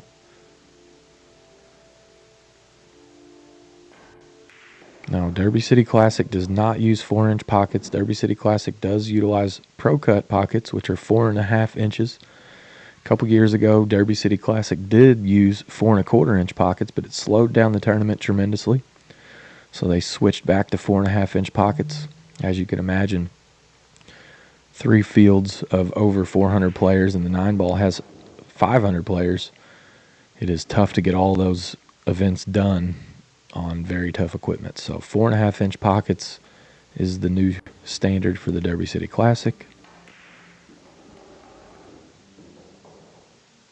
And Billy got a little awkward here. Got a little jacked up over the 8. We'll see if he can handle it.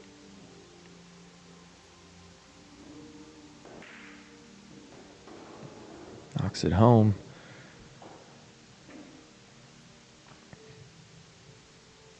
Yeah, I don't suggest throwing a 4-inch pocket in your pool hall or in your home.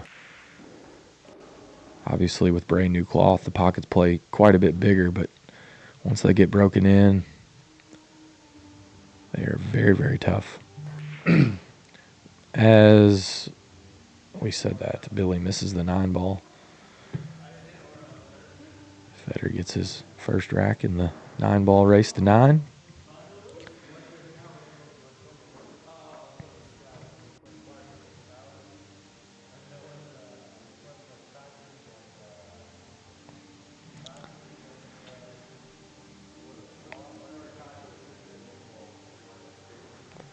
I agree with you, New Jersey pool player. 4.5-inch pockets on a diamond are tough enough for most.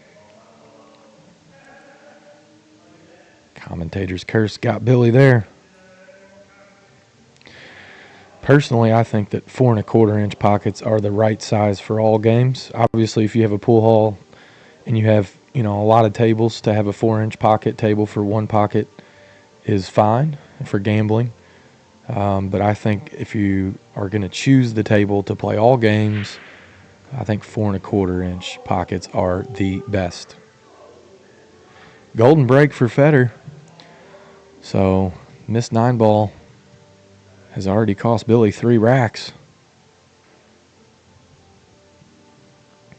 But yeah, I think 4.25-inch pockets are best, especially for your average pool player. You can play banks in one pocket and you can still play 9 and 10 ball on it. And when it gets broken in, it plays really, really tough, but it's not impossible. A 4-inch pocket, when it gets broken in or you put it under certain humidity, is very, very tough.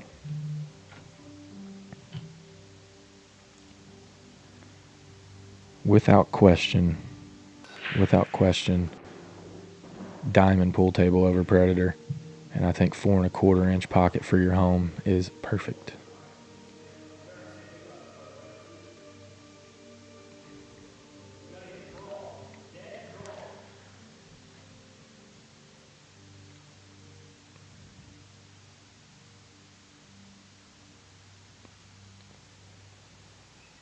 See if Federer chooses to shoot offensive here.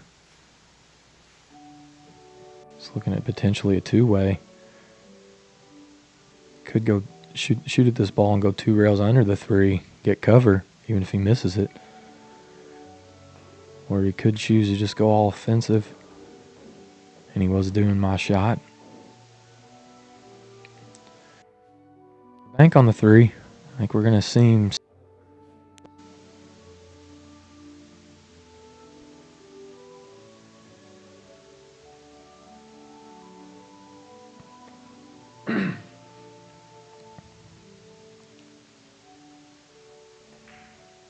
He has a shot in the side.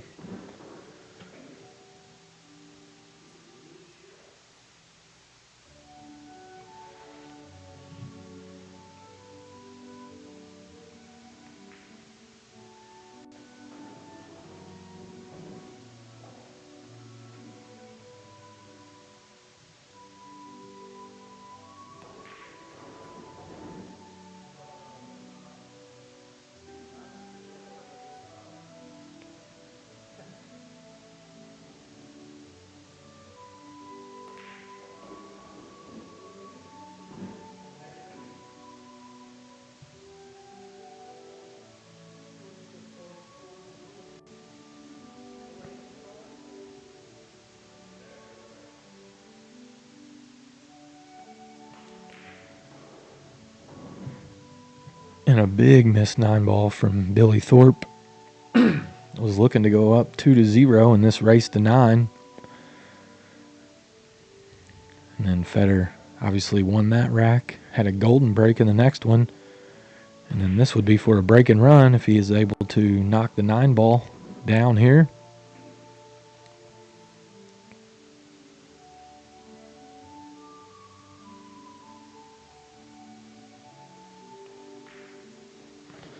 And he does just that. So that missed 9 ball has cost Billy 4 racks so far.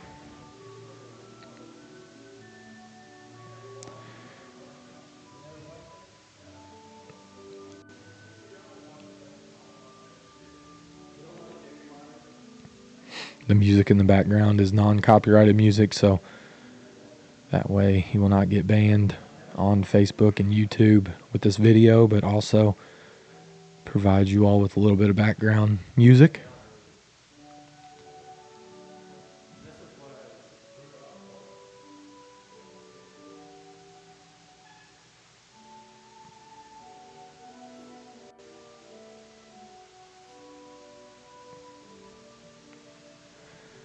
All right, rack number 5 here. Federer goes to break, racing to 9. Derby City Classic all-around practice.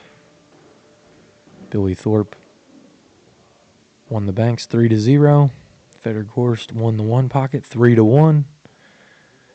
Now leads the 9-ball race to 9 3-1. Looking to add to that lead here.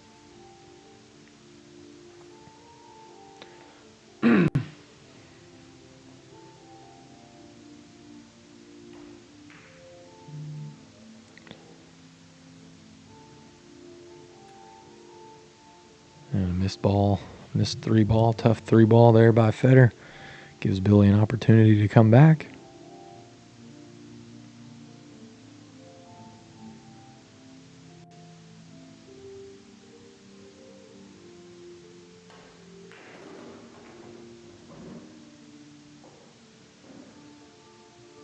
Looks like the 9-ball may have gotten the way there for Billy.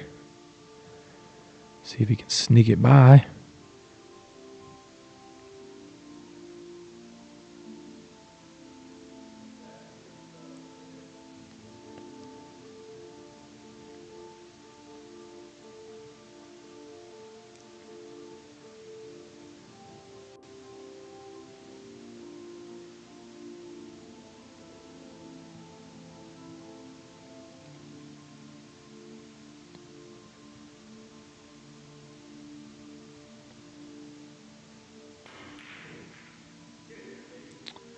Can he get the 9 to go? No.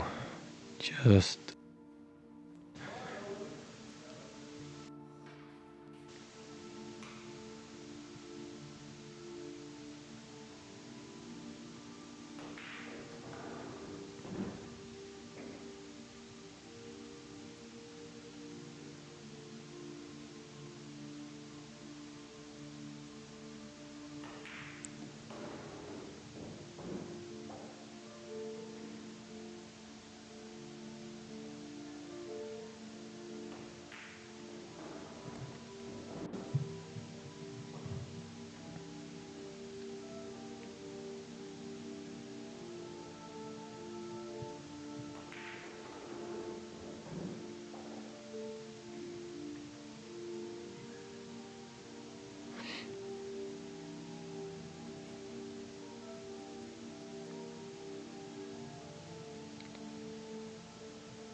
whew.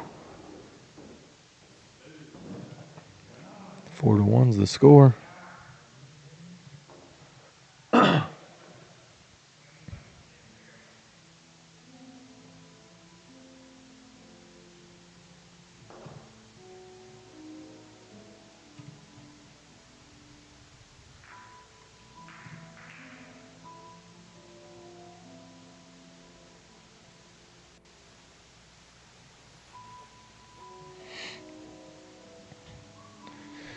If you're liking the content tonight, make sure that you like the stream. Make sure you share it. Make sure you go and subscribe. Fetter on YouTube. Also, make sure you like his page on Facebook. If you're a super fan of Fetter's, you can subscribe to his Facebook page for $5 a month. Gives you access to his content as it drops faster than others. Also gets you entered into a weekly drawing. I think he does it every Sunday. You can win cool stuff like Moscone Cup gear, different exclusive drops that he has. You get access to his merch first before the public. He does private streams for that group, showcasing his practice sessions. A lot of different perks for $5 a month, and also what he is doing for the game. He's doing a ton. He's reinvesting a bunch into the game and into his brand. So if you're a fan, make sure you go out and subscribe to his Facebook channel.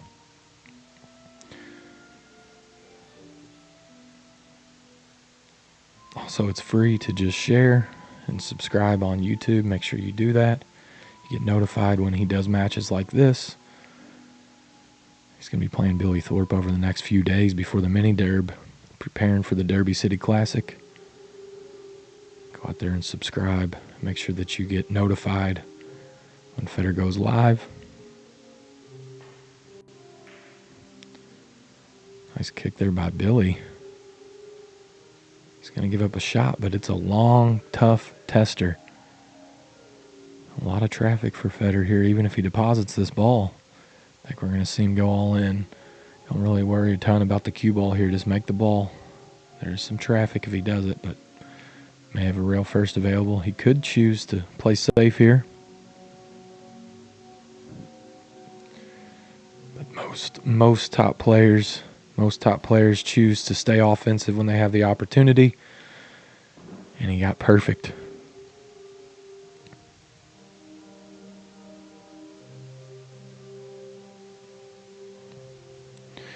Why the template for 9-ball? You see most professional events are going to the template at 9-ball. It just gives you a true consistent rack and prevents a lot of arguments. And also a lot of the pro events are going to referee rack, and it's much simpler for a referee to rack with the template as opposed to the wood rack. I'm a big fan of the template. I think in this one they're using the magic rack. Federer is actually collaborating with Magic Rack to create his own and make it better, improve it.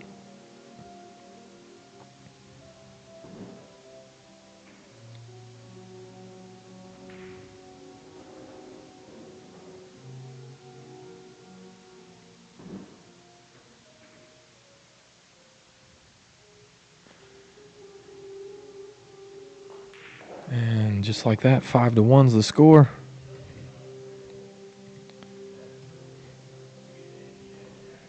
We are racing to 9.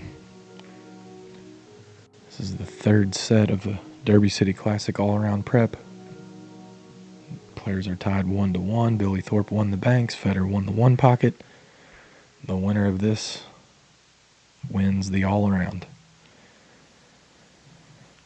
And if you would like for Federer and Billy to play, loser has to do a polar plunge in the pond tomorrow. Make sure you shoot them a message. Let them know that you think they should play for something and not to be pansies.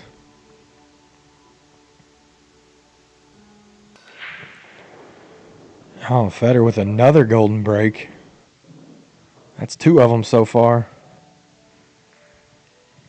Don't want to play Federer if he's making the 9-ball on the break.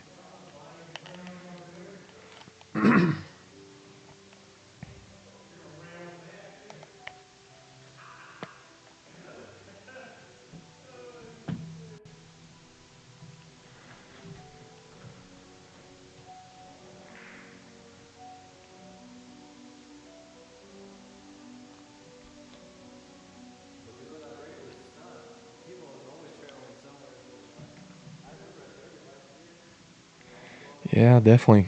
Federer would have loved to have had these breaks at the Mosconi Cup. No doubt about it, Mark or Matt. I don't think there were many golden breaks at the Mosconi Cup this year. But Federer definitely would have taken a few of them. And missed the 1 ball on the side, but it did hit the point and go in the corner. So you're going to have something offensive on the deuce. It does not appear so. But he may be able to shoot it in the top right.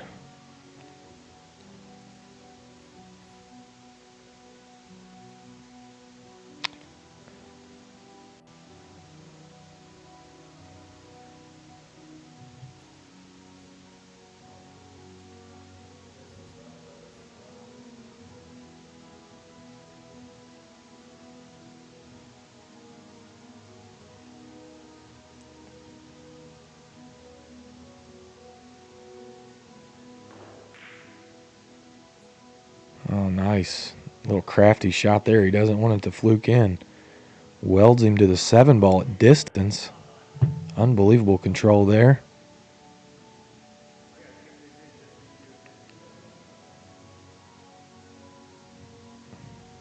I agree with you, Jesse Gonzalez. If you're playing for practice with a fellow pro, you should have to put something up. There should be something on the line. I think the polar plunge is the perfect thing to have on the line. The loser has to jump in the pond.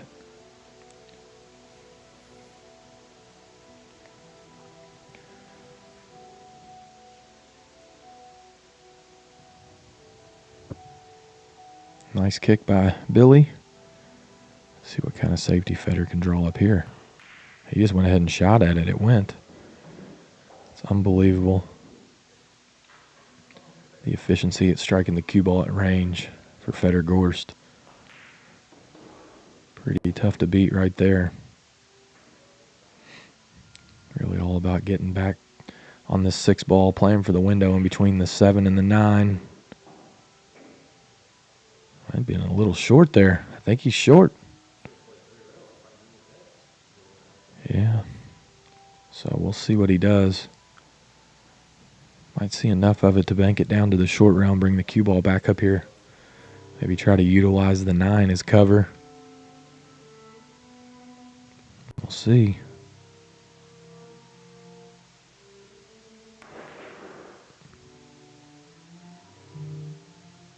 Yes, there are fish in the pond. Is he going to get a little fortune here with the 9? I do not believe so. Billy Thorpe with an opportunity here to get his second rack of this race, the 9. Nice little bump on the 7 there. If it goes in the side.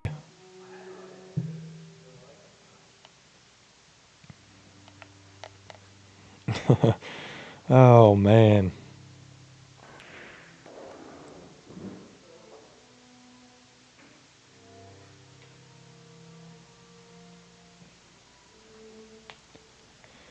Billy showing off his banking ability.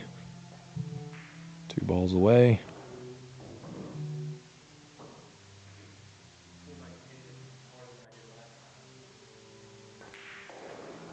Billy stops the bleeding. He lost 6 in a row before that rack. Missed the 9 ball to go up 2-0.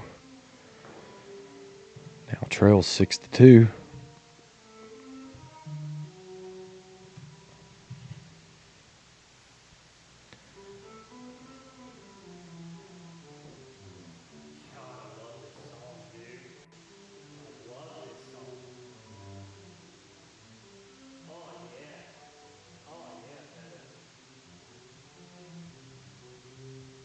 Yes, Christina is playing in the Derby City Classic.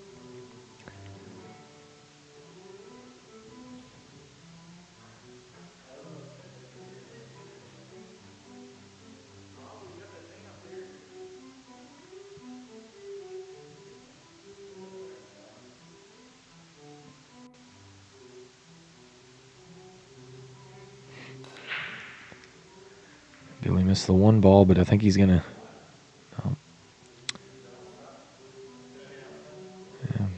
Gives the table back to Feder. See if Feder has a offensive bank here on the 1 cross side.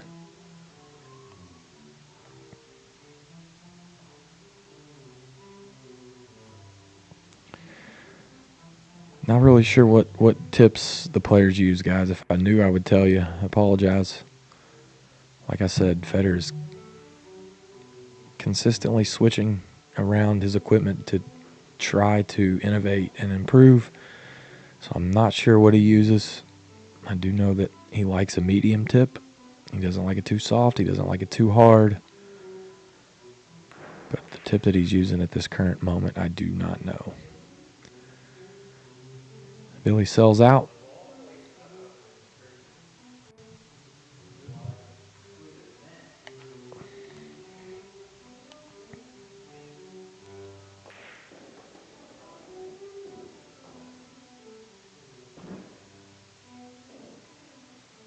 Feder is sponsored by 60 and Viking for his cue.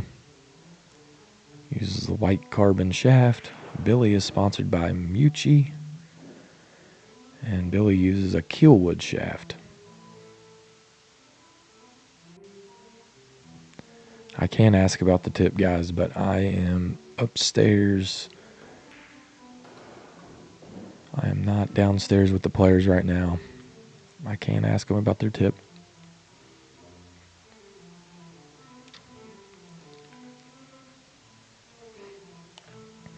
Appreciate the suggestions, guys. Maybe we can mic the players up.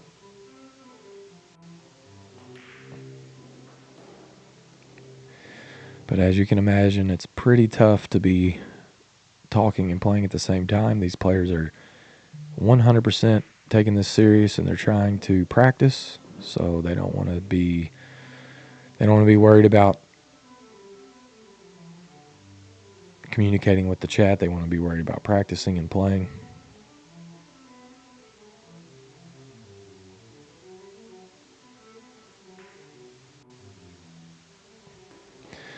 Yeah, Federer's definitely looking to start his own and create his own tip.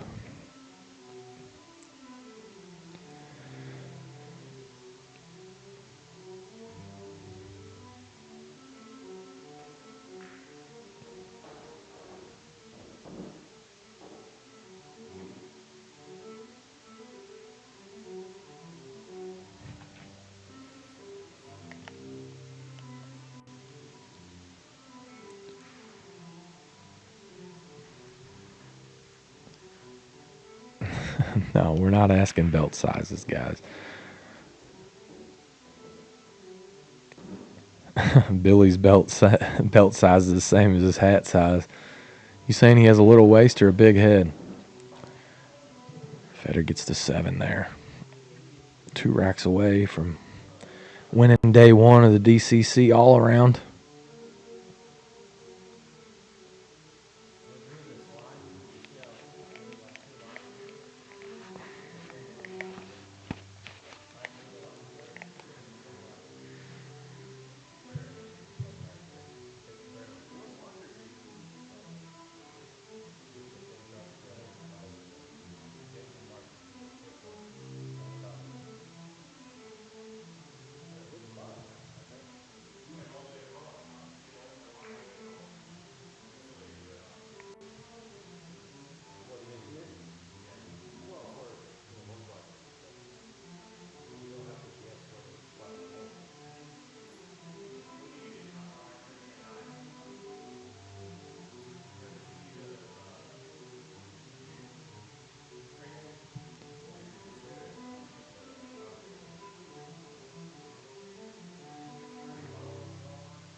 Yeah, this is definitely not Billy's music. Maybe that's what it is. He needs some gangster rap in here.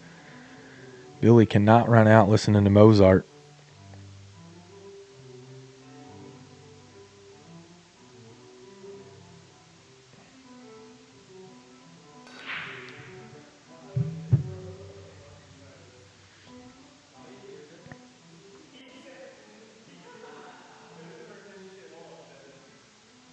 Billy said, turn this music off. Oh, man.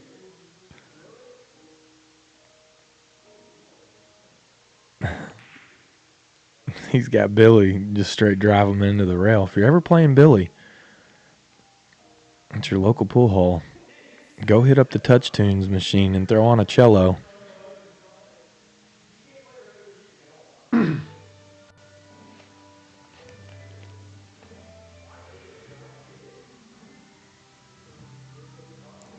There you go. He put on a little country twang for Billy now. I don't know why everybody's joking on Billy's shirt. Is Billy's shirt really that small?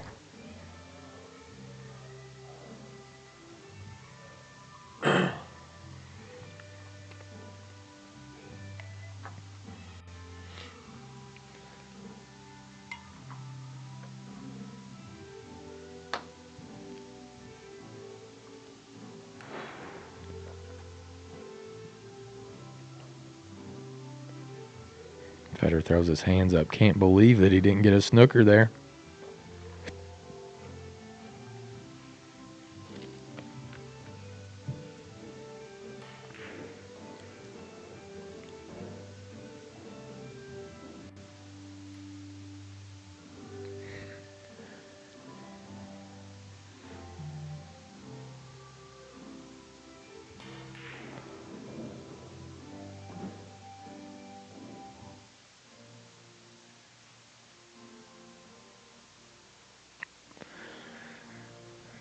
Let's keep it classy in the chat, guys.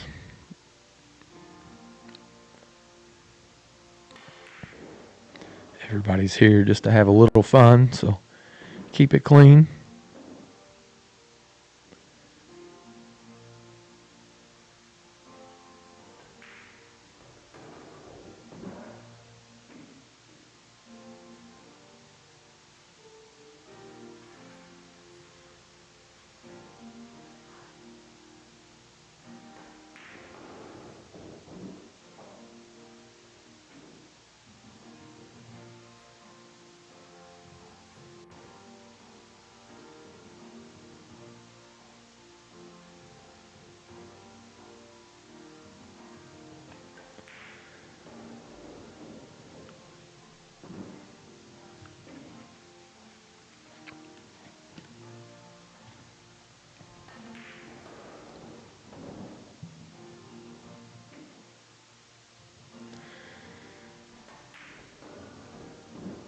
Torpedo cutting the deficit to 4, gets his third rack here in our third set. Racing to 9. Derby City Classic style. No better practice for these guys than to match up for a couple days leading up to the Derby and the mini Derb. It really helps. Really helps both players. Last time Billy came into Southern Indiana, he locked horns with Dennis Orcolo for multiple days, playing one pocket and banks leading up to the Derby City Classic. And that year, Billy actually went on to win the one pocket, and Dennis Orcolo went on to win the banks. It was unbelievable to watch them both. The way that started off is they were playing 100 a rack banks, and Billy got up a couple $1,000 playing 100 a rack, and then they switched to one pocket. Dennis got it even. So then on the third day, they decided to do a game of banks and then a game of one pocket. And they did that, and they ended up breaking even, but it was great practice for the two. If you think that Billy Thorpe doesn't belong in the discussion for the all-around title of the Derby City Classic, you're a fool. Probably known as the best banker in the world. Definitely the best banker by the rail in the world. And not an underdog to many people playing one pocket. Obviously, 9 ball's probably the weakest game of Billy's out of those three. But it doesn't mean that he doesn't play at world class. Billy Thorpe, an unbelievable talent. Definitely one of the top 10 Americans without a doubt. These two players became really close this year at the Moscone Cup. And Billy misses a straight-in 4-ball, laying in the hole. If you think the pockets are loose, replay that one back. Yeah, I would love to see Dennis back. Dennis does so much for the game of pool. Just an unbelievable amount of focus. Such a hard worker. And the best thing about Dennis is his heart. Dennis Orcolo, one of the best players to ever live, all around, without a doubt. I think Federer's going to hook himself here on the 5. And got a little nice bump.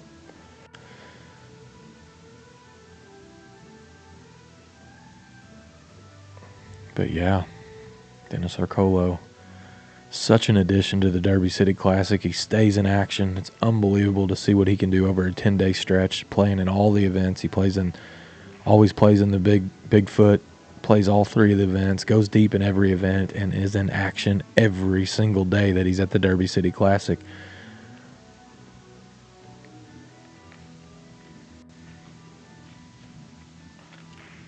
Dennis had some problems with his visa. I think he had a 5-year ban. I think he's in year 3 or 4, so we'll be seeing Dennis back in action in the States soon. If you're just now tuning in, this is Jason Sword, Federgorse's YouTube and Facebook channels, bringing you this Derby City Classic all-around practice with Billy the Torpedo, Billy the Banker, most recent Moscone Cup teammates here and friends.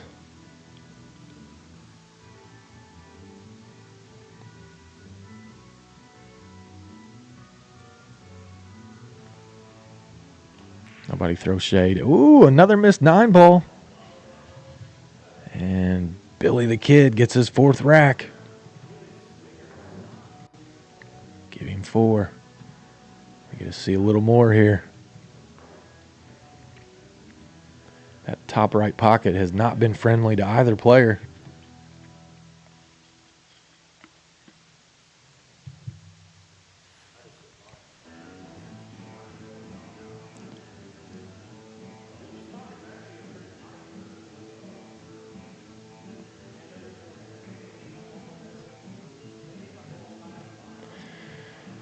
Scott, this is a factory 4-inch pocket from Diamond Billiard Products. In my mind, obviously it's my opinion, but I think if you polled all of the pros, it's the best professional pool table manufactured right here in the United States. Diamond does so much for the game of pool. I think it goes unnoticed. Obviously, they are a promoter to one of the largest events of the year, the Derby City Classic, but also they supply pool tables all over the world for top professionals and amateurs to play tournaments on. Diamond has really perfected the one-piece slate, being able to set up multiple tables, actually go to the APA and set up over 300 tables twice a year.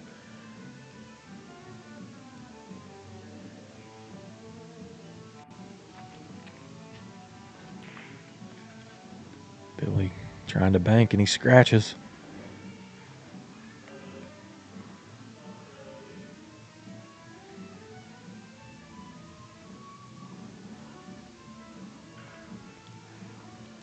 The WNT schedule has not been released yet by Matchroom.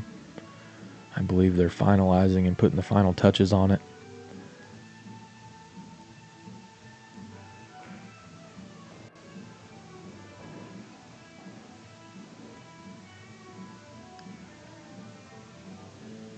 Yeah, Turning Stone starts on the 9th. A lot of tournaments going on before the Derby. I believe Turning Stone is the 9th to the 12th, and then also I think that there is a tournament going on at JOB's. They call it the Music City Classic. And then Rail Yard Billiards is having what they have coined as the Mini Derb. And that is a nice warm-up for the pros, and it's just minutes away from the Derby City Classic, so you'll see a lot of top players. Make sure you go out to xpool.live to be able to tune into that event. Feder will be there, Billy will be there, Skylar Woodward will be there. A lot of the top pros choose to come to the Mini Derby. Rail Yard Billiards has built one of the nicest pool halls in the country, all diamond pool tables. And actually, they have something that is unique to the pool community. They have 4.25-inch bar tables, 4.25-inch 7-foot diamonds throughout their establishment. They also have 8 4.25-inch 9-foot tables. Big shout out to Kyle Ferguson and his brother Matt, two of the best pool hall owners in the business. As Feder Gorse drives another ball into the rail. See if Billy can clean up these last 4 to get his 5th rack here in a race to 9.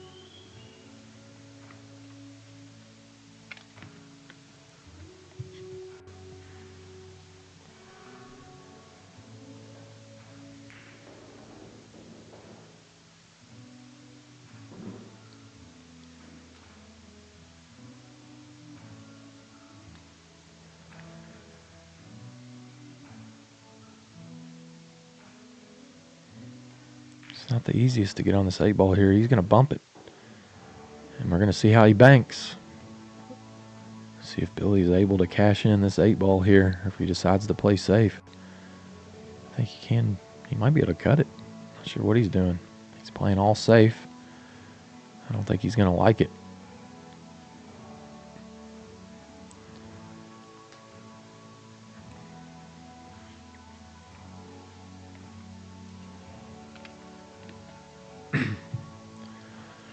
Yeah, that's something that's pretty cool about Diamond, is they have the ability to make whatever table you want. So if you would like a 4 1/4 bar table, you can call and order one. Just plays a little different when the factory does it, as opposed to having your local mechanic shim them up. They can cut the pockets to size on a machine. I don't think Federer's going to like any of this. Billy's safety play is rewarded. And just like that, Billy's right back in action here. 7-5 is the score. Racing to 9.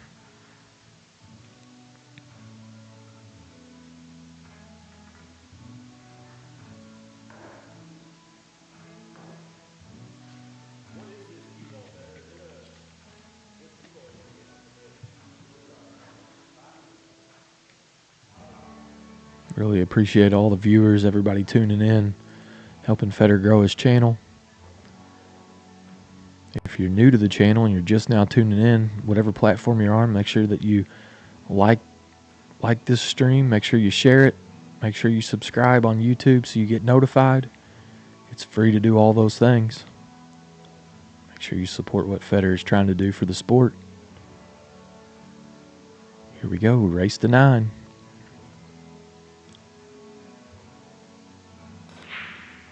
And Billy knocks the 1 ball down this time. He does have a cluster over on the left-hand side, though. Not positive if he can see any of the 2 ball, so he may see the first push out of the set here.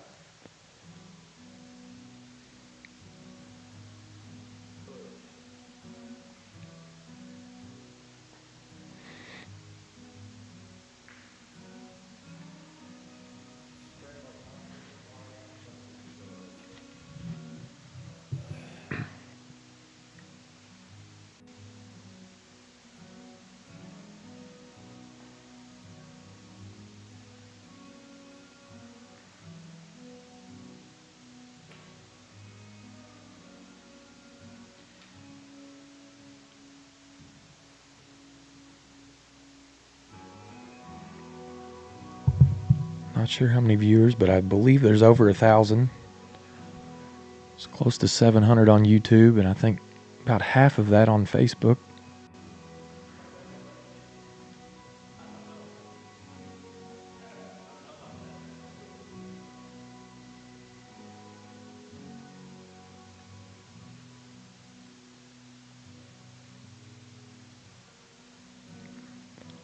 And there is a 3 foul. There's 3 foul at the Derby City. I think Billy's on 1.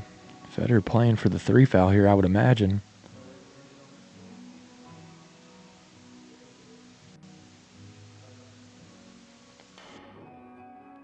Two-row kick, and he was successful. He's going to get a snooker out of it. Nice shot by Billy Thorpe.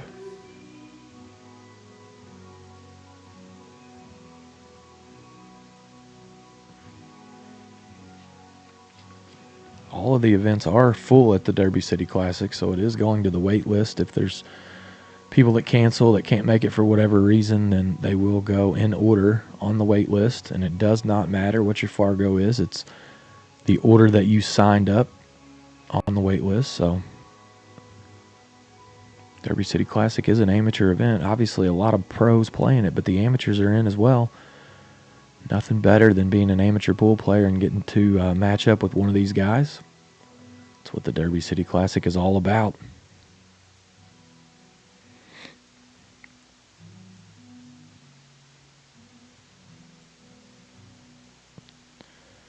Yeah, the banks in the 1 pocket are right around 400, and the 9 ball is over 500. It's right at 500, maybe 5 500 in a few, maybe 502 or something like that. But they all are full. Nice shot there by Billy. Welding to the back of the 7, so we're going to see Feder kick multiple rails here. See him go up to the top right and wrap around. He's probably going to go 3 rails behind the 2 here. Maybe 2 rails at it. Missed it by a wide margin, so Billy with a nice safety that got rewarded. We'll see if he can figure out this cluster here. He chooses to play it. He does have ball in hand and he's close to it, so if he needs to shake something loose, he's going to have the ability to do so.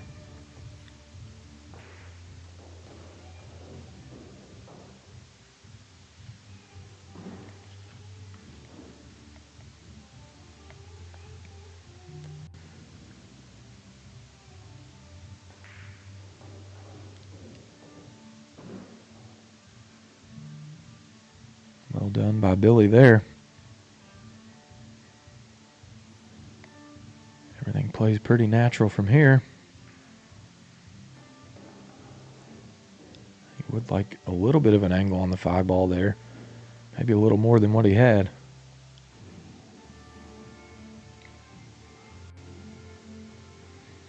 Yes, Arthur. Diamond has addressed a lot of the issues with scheduling. They added an additional day, so the Derby City Classic will play all 3 finals on the final Sunday. It is being coined Championship Sunday, so the all-around will be up for grabs on that final Sunday. And then also some additional tables are being added. And one other thing to note is Digital Pool has helped create some fancy software to make sure that the tablets and the score is being kept at every table, which will speed up the event. So the additions of additional tables, an extra day, more advanced software to help scheduling, but also the addition of jump cues in the 9 ball will all of those things will help address the scheduling woes that have happened the last couple years at the Derby City Classic.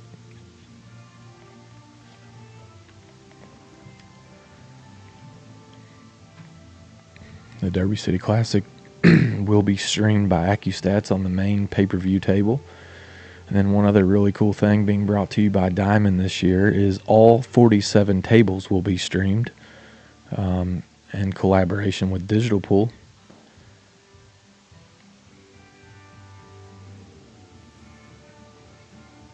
7-6 is our score.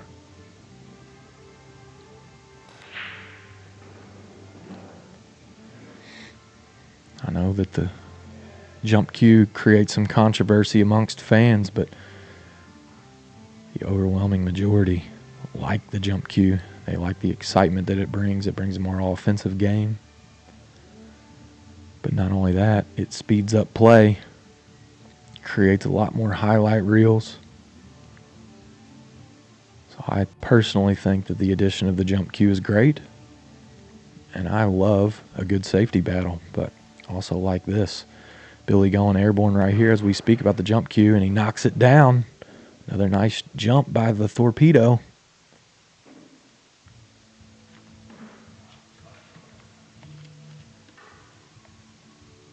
Definitely promotes more offense.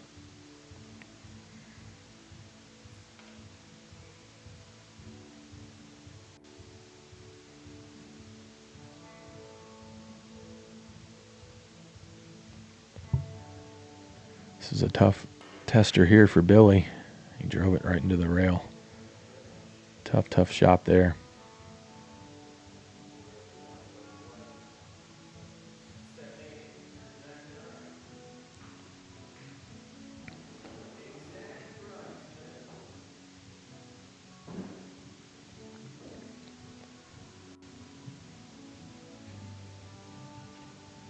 See if Feder can get on the hill here. They are racing to 9 if you're just now tuning in.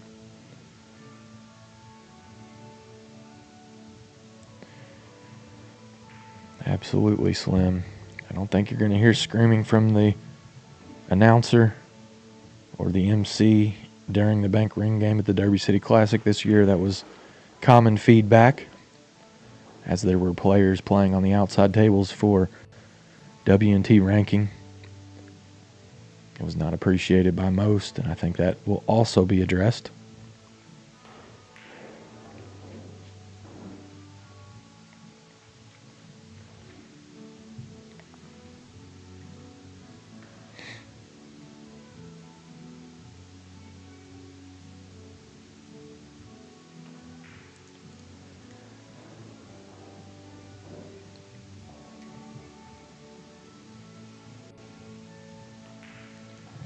And Feder to the hill.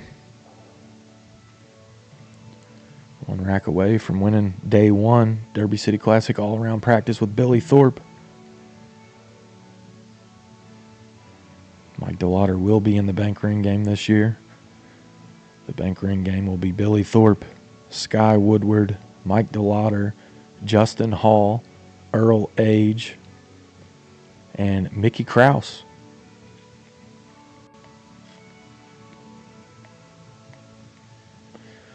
The bank ring game will be on Friday night, the second Friday night, where last year it was on Friday night, but the tournament ended on Saturday, so moving it, adding the extra day, will also prevent a lot of collisions of players.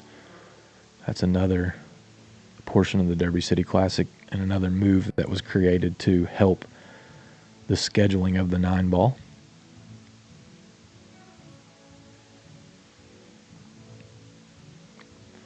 Not sure what time we'll start tomorrow. I would assume 6 o'clock.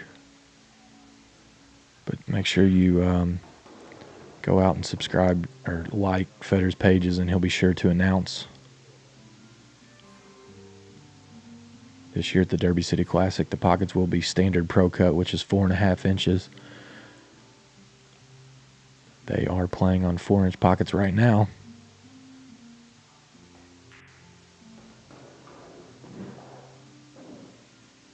And a little short there. We'll see how Feder gets from the 4 to the 5. This is a little tough. He may have to go into the 9-ball here and just take it.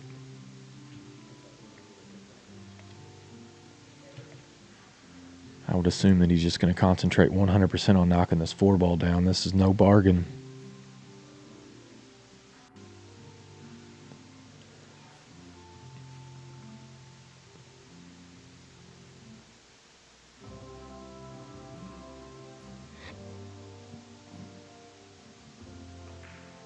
And he missed it.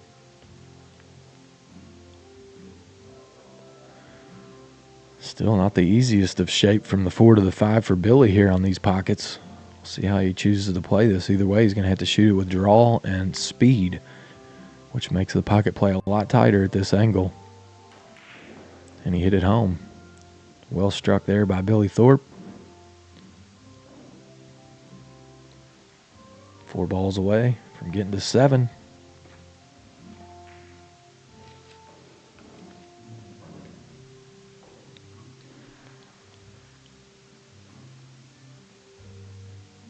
Billy Thorpe showing some heart here.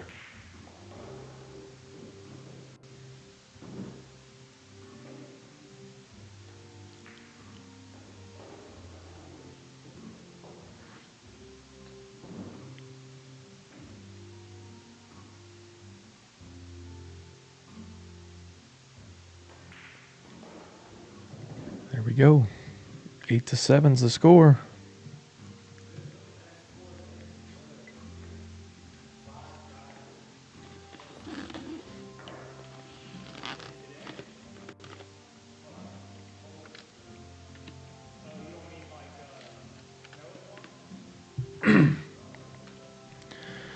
And if you're a big Feder Gorse fan, make sure you check out his website, federgorse.com. Click on that shop. Take you to the Feder Gorse shop, where you can get his exclusive gear, merchandise, signed posters, signed cue balls, 9 balls, 8 balls, 10 balls, whatever you like. Make sure you go out and check that out. If you're going to be at the Derby City Classic, Feder Gorse will have a booth selling his merch. He has 6 Derby City Classic special releases that he's going to be putting out. I think 6 t-shirts. And then also, I think he created a couple different hoodies. He has a lightweight hoodie that is perfect to play in. And then he also has a heavier version of the Federgorst hoodie. That is super good quality.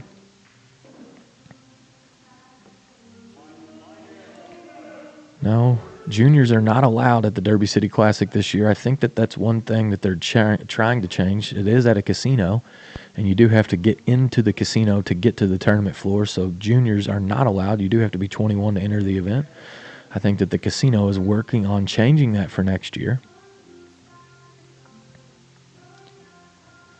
Billy's got a 2-9 combo here to make it hill. No, he decides to play safe. He is going to leave Federer a jump, I believe. We'll see if Federer decides to go with the 2-rail kick instead. He does just that.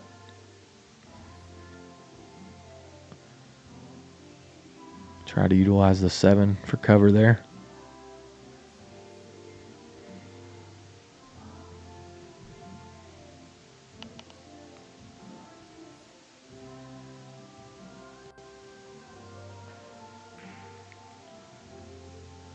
Billy playing all cue ball there. See how he did. Got him welded up underneath the 5. Nice shot there from Billy Thorpe.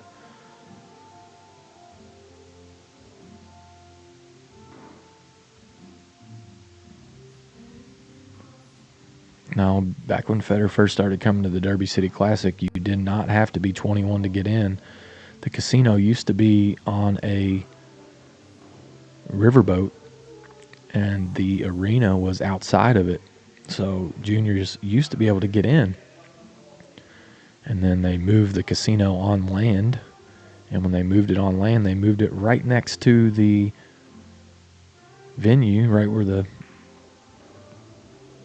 tournament is held. So now you have to get past the security check-in to get into the casino, which is combined with the tournament floor. I think Federer first came to the Derby City Classic when he was 15.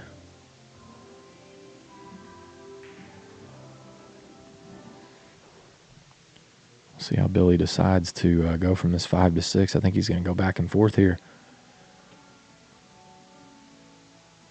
Does not want to collide with the 7 ball.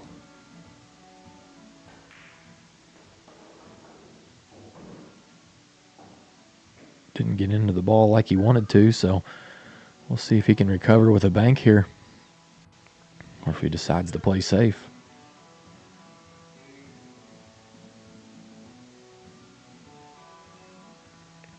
DCC is the initials for the Derby City Classic.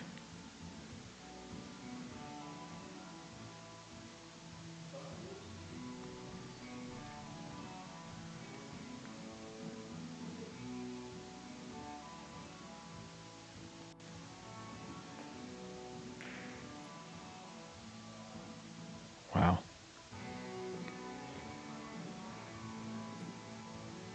Federer shot at the bank there. I think he was trying to get the cue ball behind the 7 for cover.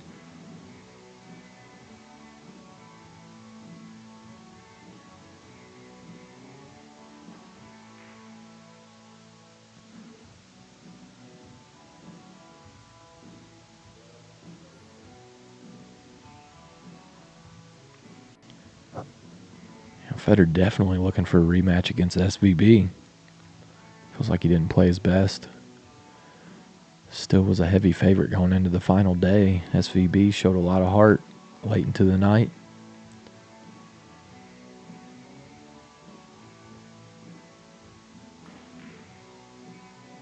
Tough cut there from Federer, and he missed it. See if he left Billy a bank.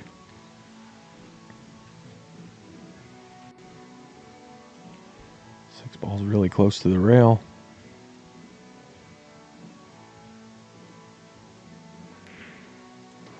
Puts it home, banking Billy with shape.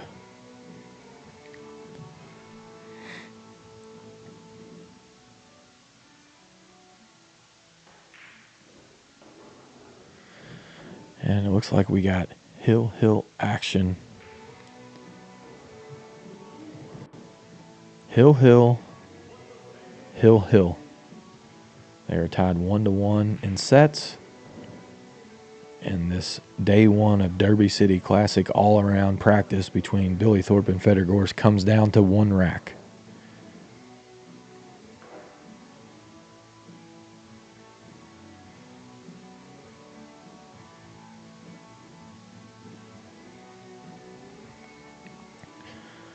Billy Thorpe to break.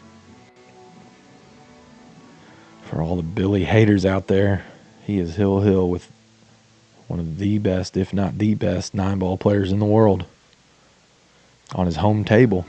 If you think Billy Thorpe doesn't belong in the conversation for the best all-around player in the world, you're crazy.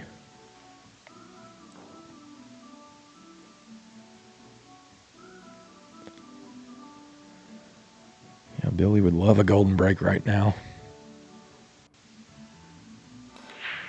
Big, powerful break. The 1 ball goes down. The 9's moving. Is he going to get a look at the deuce? He does. He has a shot at the 2. It's long and tough. 3 balls on the long rail. So see him just go 1 rail up. Does look like he's going to have to play a combo on the 4-5 if he gets that far. Hit it nicely. The 4-5 combo does look a little off, though. It's not a hanger. See if Billy decides to take on the offensive shot or if he decides to duck on that 4 ball. How he played that tells me he's going to stay offensive here.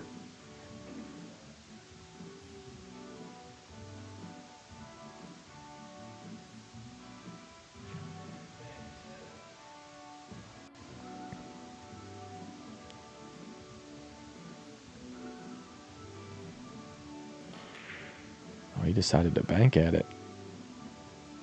He may have sold the farm. Might get fortunate. He did. Billy with a nice little chuckle there at the end. See what Fedor can draw up.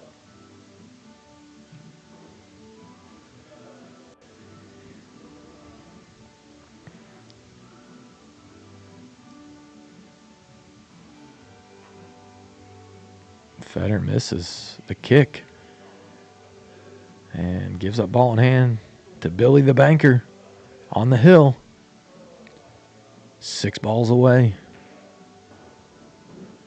Can he do it? Really feels like it's going to be about this 6 to the 7 and the 7 to the 8. Well, see how he chooses to get on the 8 ball from the 7. They just choose middle table. The 8 laying so close to the hole.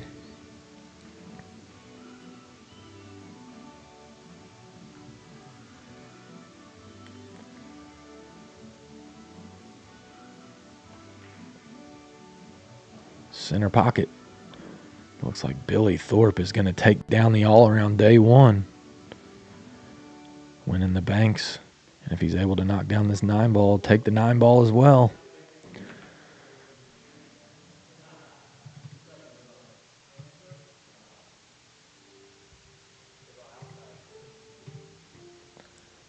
Ooh, I think Billy's looking at how he can shoot it crazy here. Don't want to mark it up yet. Is he going to play it 4 rails? Oh, he just shoots it in the hole. Just shoots it straight into the hole. 9-8 Billy Thorpe. All right. Now he's going to try. Now he's going to try something a little bit better. 1, 2. No. Oh. Really appreciate everybody tuning in. That does it for us tonight. Make sure you subscribe and like. Get notified for tomorrow. Here comes Fedor. Went a little too long. What's up, chat? I'm tired as hell right now. So, thanks for watching, everyone. And tomorrow we have different plans. I don't think we're going to stream on YouTube. I think we're going to stream on my Facebook subscription page. and it will be more of a practice session rather than just playing match play. So maybe we'll do both, and I think we're gonna start early, and probably will be a couple of streams and maybe a longer stream. So we'll see. We will see what we will come up with. But definitely appreciate everybody tuning in on YouTube and Facebook today. Um, I think the stream went better than yesterday, and thanks to Jason for helping commentating. Chad Jones is always in the chat. Always nice to see some regulars. Yeah, have a great night, everyone. Stay warm, and Oh, they want the match tomorrow. The loser to have to do the polar plunge. that's fine. I think both of us may do it tonight, actually, but Oh. we'll see. If we do it, we'll film it, so you'll know. Uh, Loser does the dip. That's right. Well, I guess I'm going to do the dip tonight.